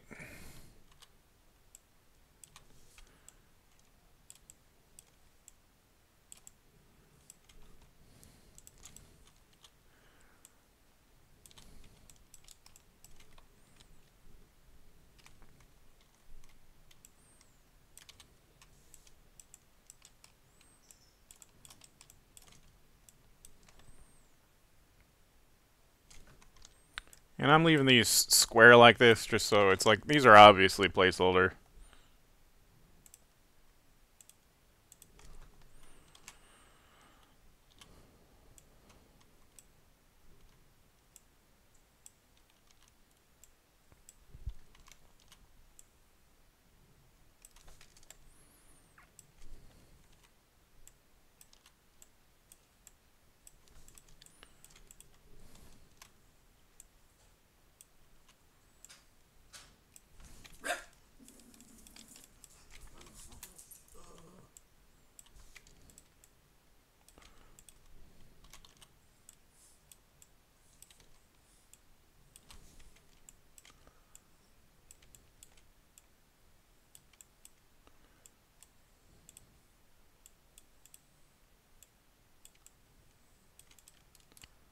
Something like this. A little something something.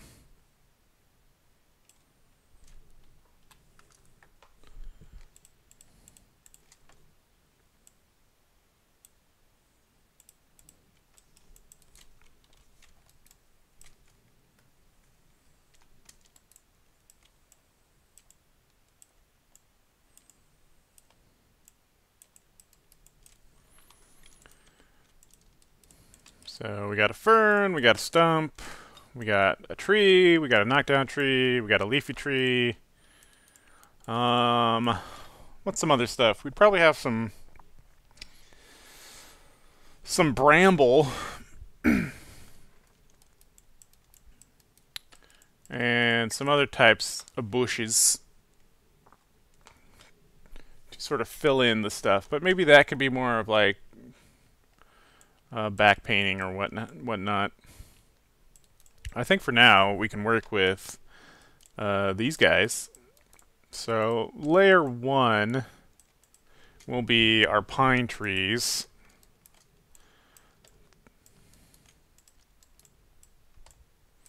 So let's start, let's just, make a bunch of freaking pine trees. They should really get bigger towards the end of our world here. And they'll also sort of follow, the trajectory of the edges of our map. So they kind of, stretch out this way.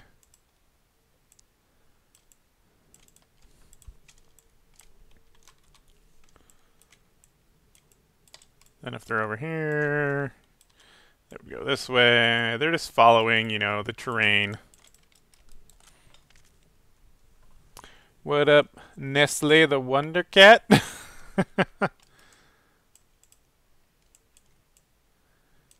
Give these a little bit of a twist so they don't look too identical. And then what we'll do is we'll just hide the rest of our world so that we know we're sort of in the bounds of what we want to be.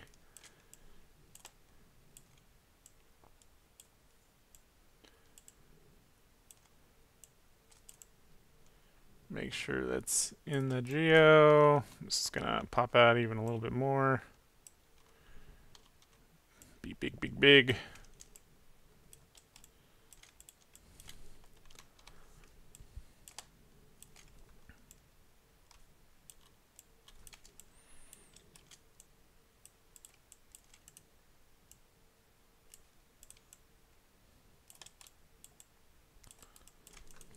So you can see how we're just really filling in.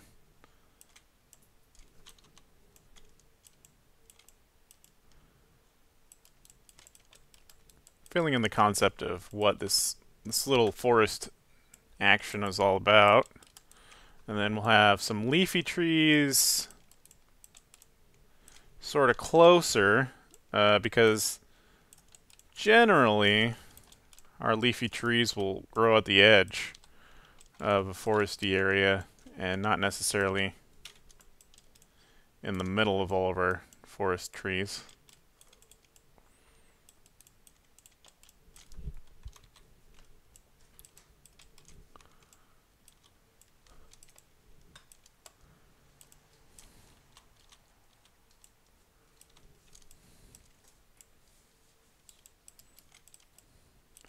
Like so, and then we'll fill in some stumps. Just a couple of stumps. We don't want these stumps to look too obvious.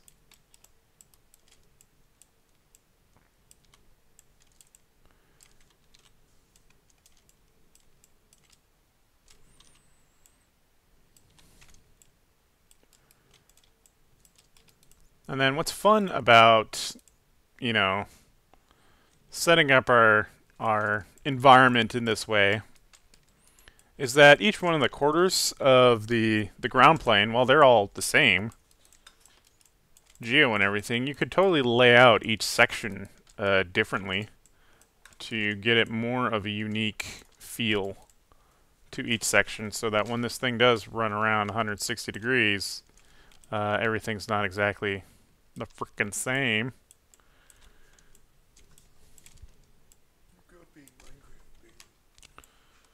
Totes. So ferns kind of grow in patches usually. So we'll try to borrow that idea. Put a bunch of them together in these patches.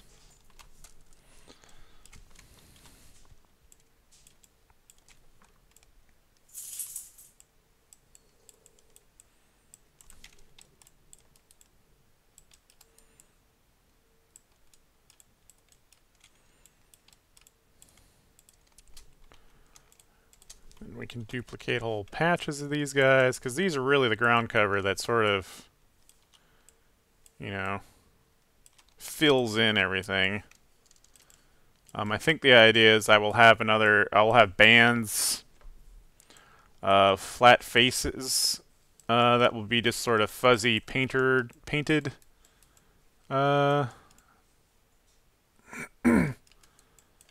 bushes, maybe. Sort of fill in the gaps, you know? Because there's bound to be, you know, gaps here and there along all of our junk.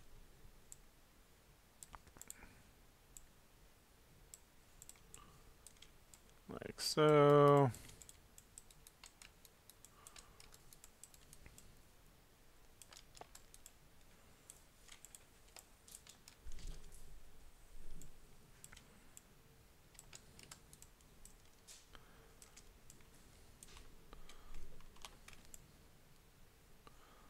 Put a falled over tree over here. Trees are constantly falling over in the woods.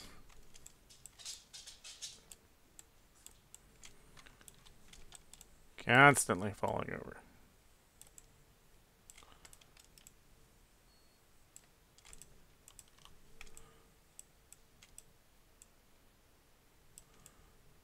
So we're just roughly placing some in there.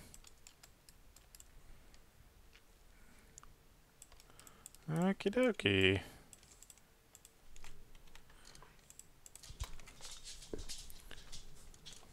So we got a bit of junk here. I'm gonna have to let Mog out here pretty soon. Group that all together. And this will go inside of our main rotation group. But we can easily, you know, duplicate this.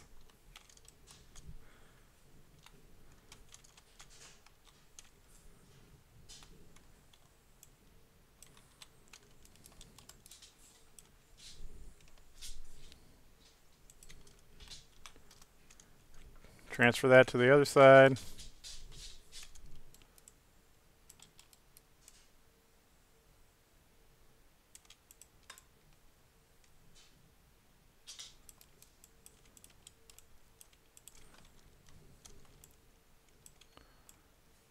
And move things around so they're not,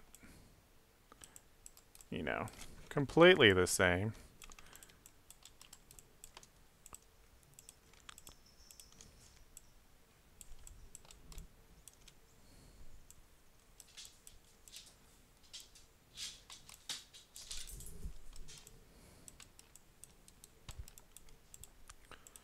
Plus I gotta conform to this, you know, geo anyways, which changes.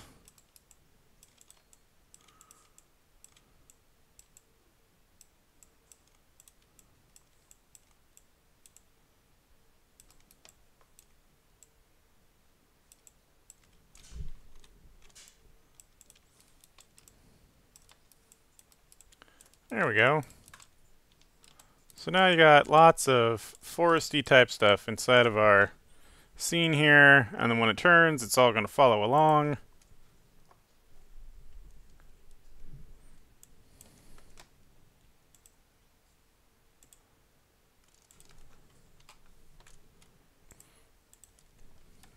Then we can duplicate this.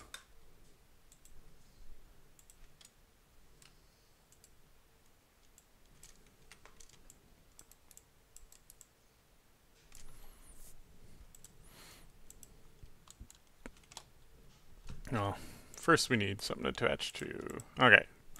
So we want all these trees and whatnot to spin around with everything, but also be placed in the center. So a quick way to do that is to create a thing we call a locator. Blop. And this is just a visual aid most of the time, or like a rig aid to help you out. So we can use this group, then we'll parent that to that. And now we know that in order for our big group of stuff to follow, it just has to be centered in the same spot. There we go. Now we just need a few more of those.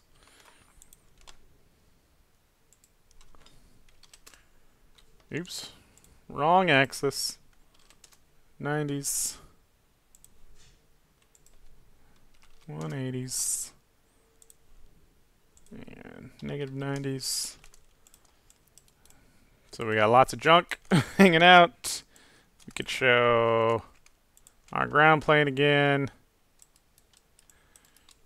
And then now if you imagine our camera view here with our skybox that, oh yeah, that's right, because we moved everything. I forgot about that. Can move this back to where it was, so this is in line with our skybox, and then we can move our figure back up here. And then now we got a little forest environment that our guy's going to run around in and get hit by trees and stuff and whatnot. He's going to have to dodge and weave all around the stuff. But we got a little bit of that, you know, detail going on. And then this will help us like figure out, you know, what kind of angle we want our camera to take? Do we want it zoomed out? It's like a really fucked up one of those. You're running through the forest. You're running through the forest. You're running through the forest. That's exactly what it is. Like that. It'll probably be a camera view. Something like this to get the most view out of it. Could be Duck and dodge and even like this. Yeah, he'll weave and move around a bit. Or maybe it can be like sort of like this. I could give it a cool like, oh my god. looks like you're running away from something in that view. The bees. Oh, the bees. Just keep expecting this big silhouette to show up in the background where there's like a fucking monster chasing you. Yeah, it's sort of a chase cam view. I mean, there's lots of views we could go with. That's like, I'm walking through the forest. One thing I want to do, I think. Let's just really quickly come in here and scale everything up a bit.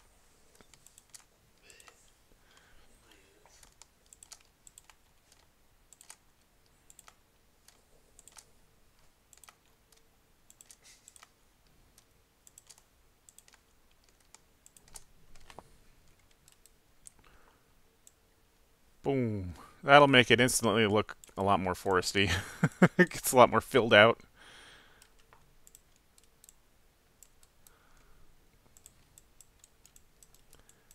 And this is why we stub things in before we, do our polished items.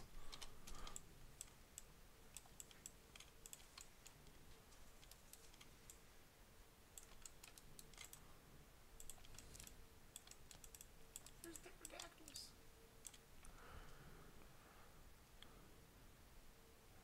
Oh, I only moved a couple of them. That's what happened. Let's move those back into place. We won't worry about moving those so we can get a, the same loop. Because those can be moved around later. But yeah, that gives us a bit more of a concept of what we're trying to do here.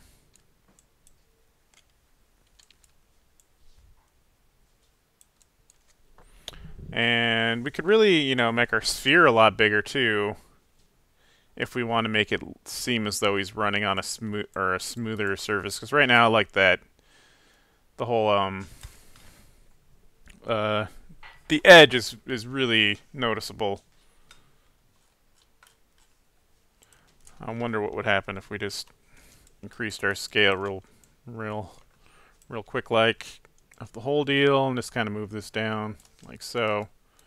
If this is going to look a little bit more like flat ground, and it kind of does.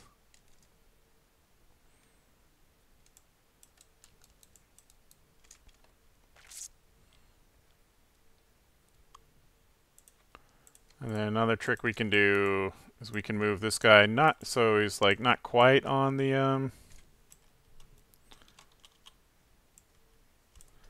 so it's more like this, and then if our camera's up here,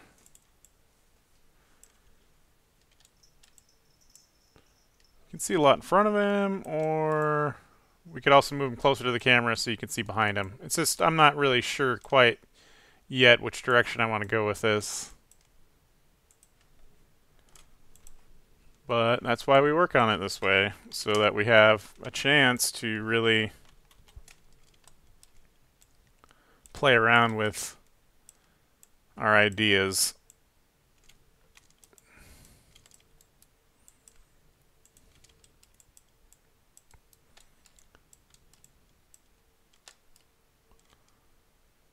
That feels a bit foresty.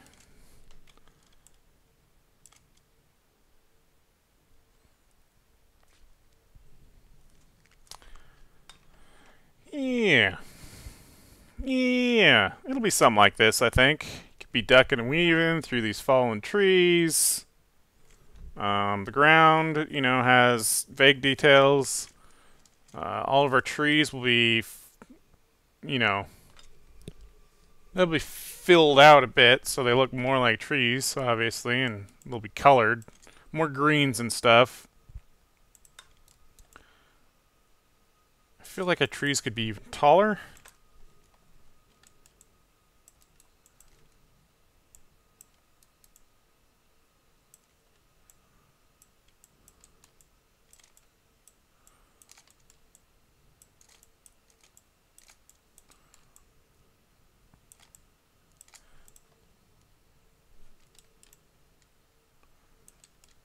Oh, I've gotten lost already.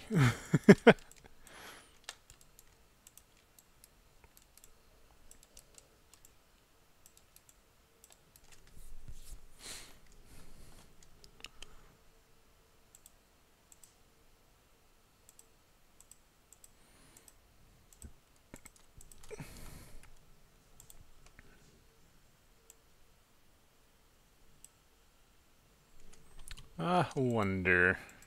Will this work? I don't think this will work. Oh, it does work. Okay, cool. We can instance the thing. Yay.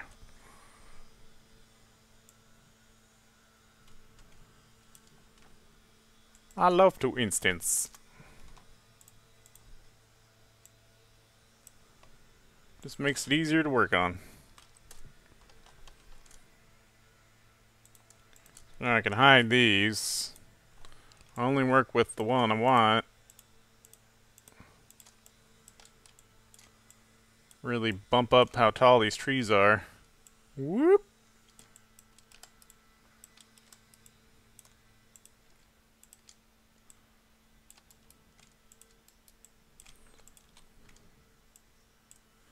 Sort of pull these guys out of the way a little bit more.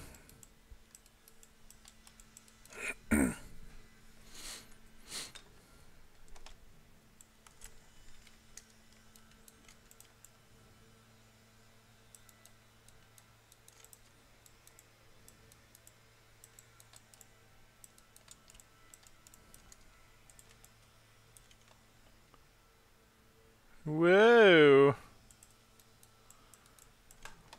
What did I do? What did I do?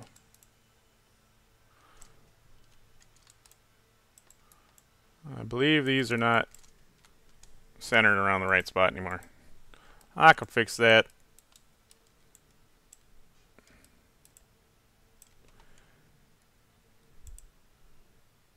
No, they were.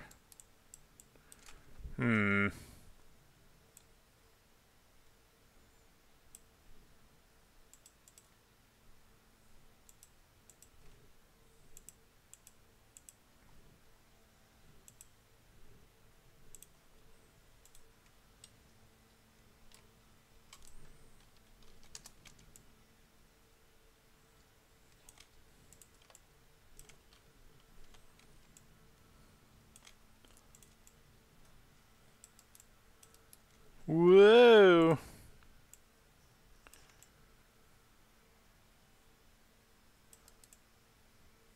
Okay, so I definitely messed something up. That must be, oh, it's the duplicate. It's the instance. Son of a jerk. Whatever.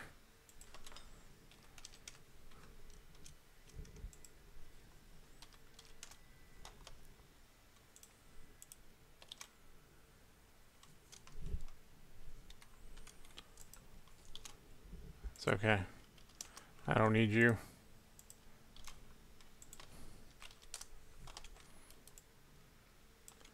Those are in the right spot, right? Those will rotate, right? There we go.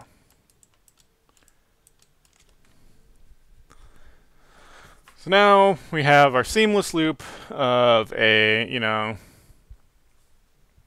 placeholder forest.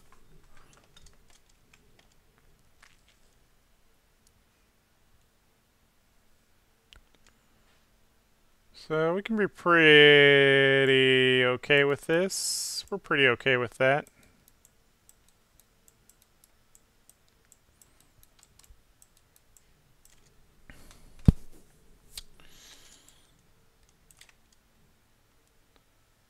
I need to test out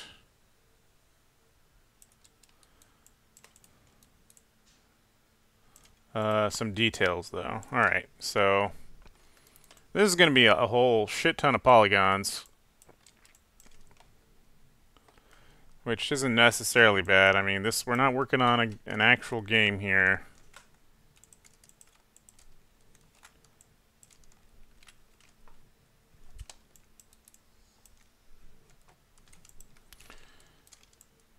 But we need to see what it looks like with some texture planes that sort of imitate the idea of bushes and stuff within the trees, just to take up a lot of that space, because we can't rely on the geometry alone to really fill out the forest concept.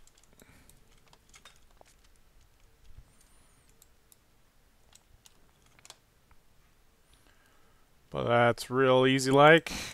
In fact, we can just go ahead and take this guy.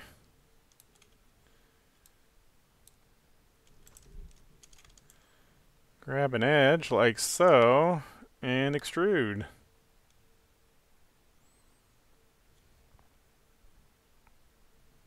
If I can find my extrude tool in the poly modeling. Here we go. I done hit the wrong button. There we go. Okay. Okay. Yeah. That's gonna get us what we want. It doesn't look like it, but I'm telling you, that's doing exactly what we want it to. Do the same thing on the other side.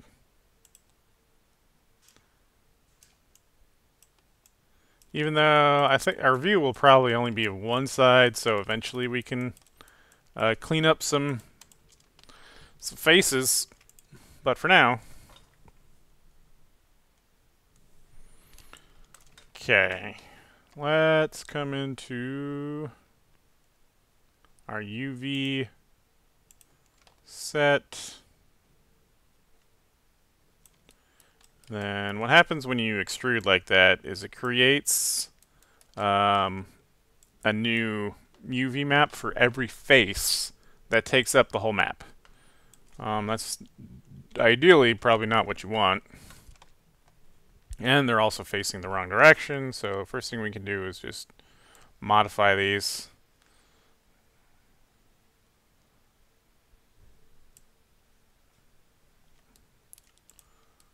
Like that.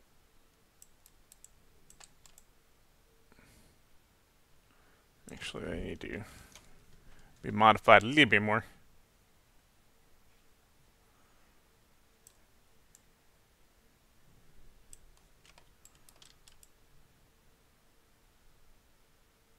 And then I believe they need to be reversed. There we go.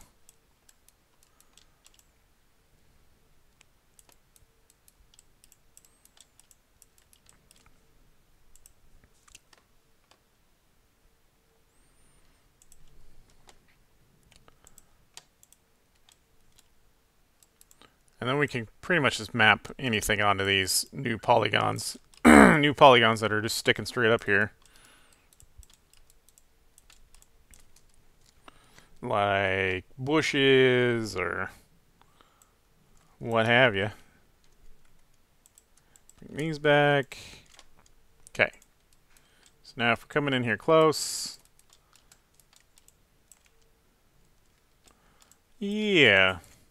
So one thing that you'll be seeing in the Maya scene is there's a lot of weird business going on underneath the ground plane where you can see these black like lines and stuff.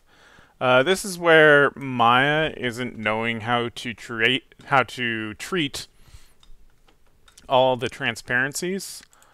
And back in my day, a couple months ago when I used an older version of Maya, there was this little option box for that stuff that you could tell it to, you know, do better transparency sorting. It would cost more render-wise, but it would look correct. Now the problem is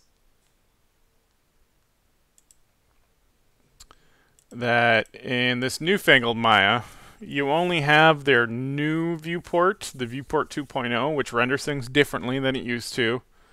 So when you do these like video game style transparencies and graphics, it kind of doesn't know what the fuck to do. It's treating everything as if it is a movie, and that's not good. So we have to come in here and see if maybe there's some sort of options in the rendering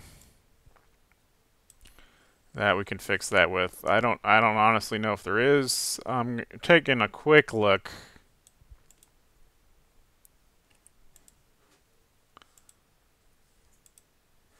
To see if any of these things will sort of... Oh, hey. That kind of did something. It looks a lot... Yeah, that looks a lot better now.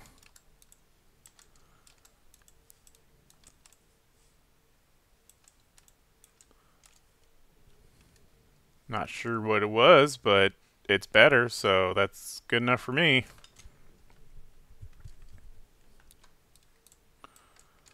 Now, if we imagine that our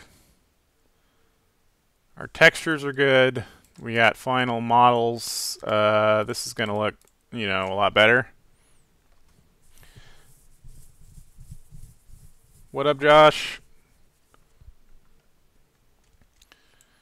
We're on the third memory for this whole Proxi Art challenge. We got 2 weeks, and I've decided to save my most ambitious memory for the final 2 weeks, which is a bad idea. But we're playing with it. We're playing with it.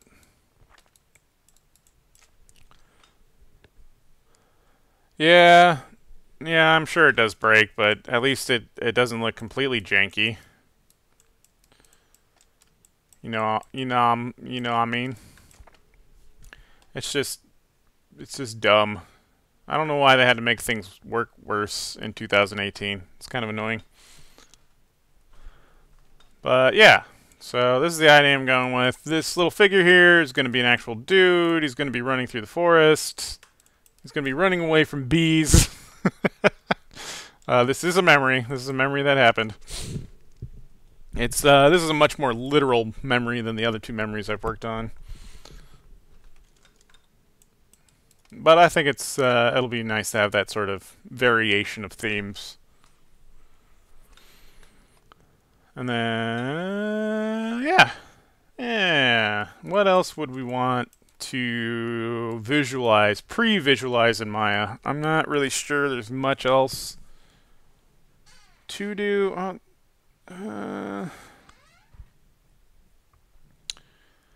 Not really much. It's just kind of making the actual assets.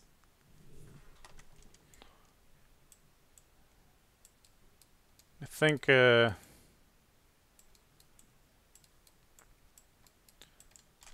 need to edit my skybox once more. I'm always doing this. What up, Brooks?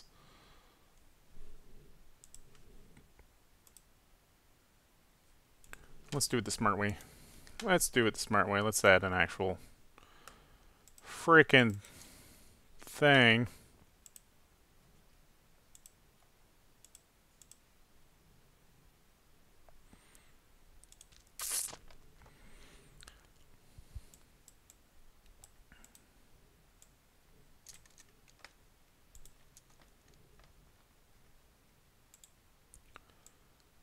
Instead of constantly coming back here and messing with it.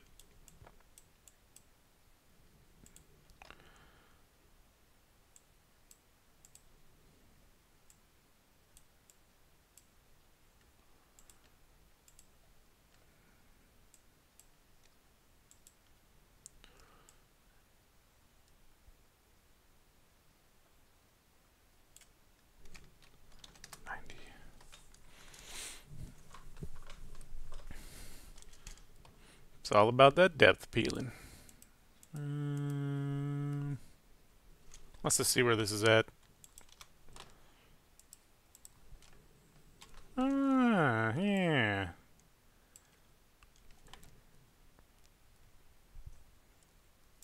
Closer. It's closer. Mess with it a little bit more.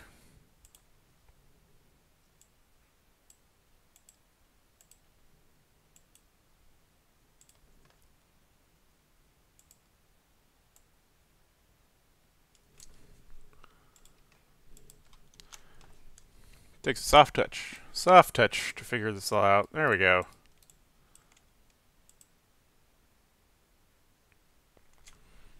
And I think if I really wanted to bring this together, I might put like a couple more planes in front. That would create sort of trees. I don't know. I don't actually know. I don't know anything. I'm just fucking around with stuff. Cause I want this to both be manageable, but also to feel full. So maybe I'll do that with like particle work once I get into Unity. I'll sort of fill in the background with like this sort of fuzzy things, like with our circles that we've worked with before. Kind of fills in the scene. The trouble I think that we'll have with this scene is sort of selling the bees. At the scale we're at, it's going to be hard to sell the bugs or bees. Because they'll just kind of be dots, little black dots.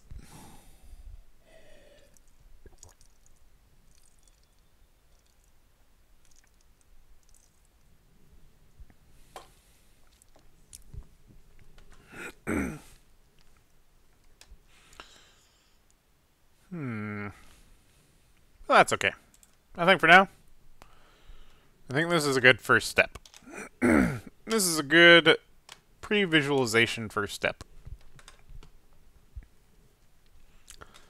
So the next things we'll work on will be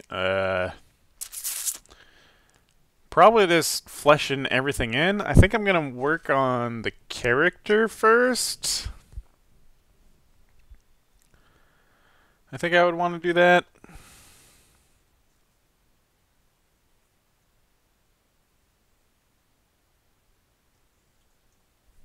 It's hard to say. It's hard to say what I would actually want to work out first, because I got 2 weeks to finish out this thought. Less than 2 weeks.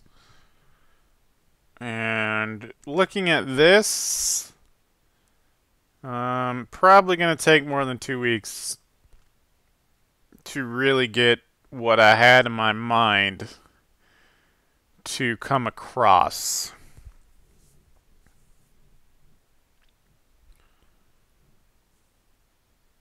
So there might be parts of it I need to simplify. I'm not really sure. I wanted to be a little bit more literal with this memory, but I'm not sure anymore. I'm not sure. It's just going to take a lot. It's going to take so much time.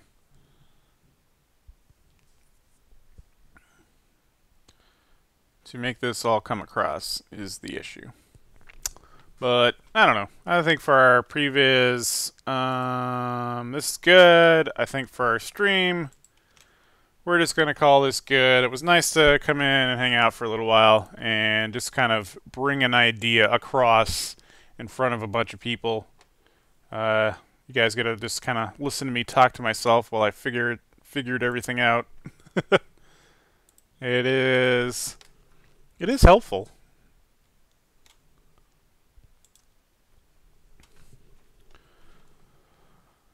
And yeah, I think we're gonna call it a day for now.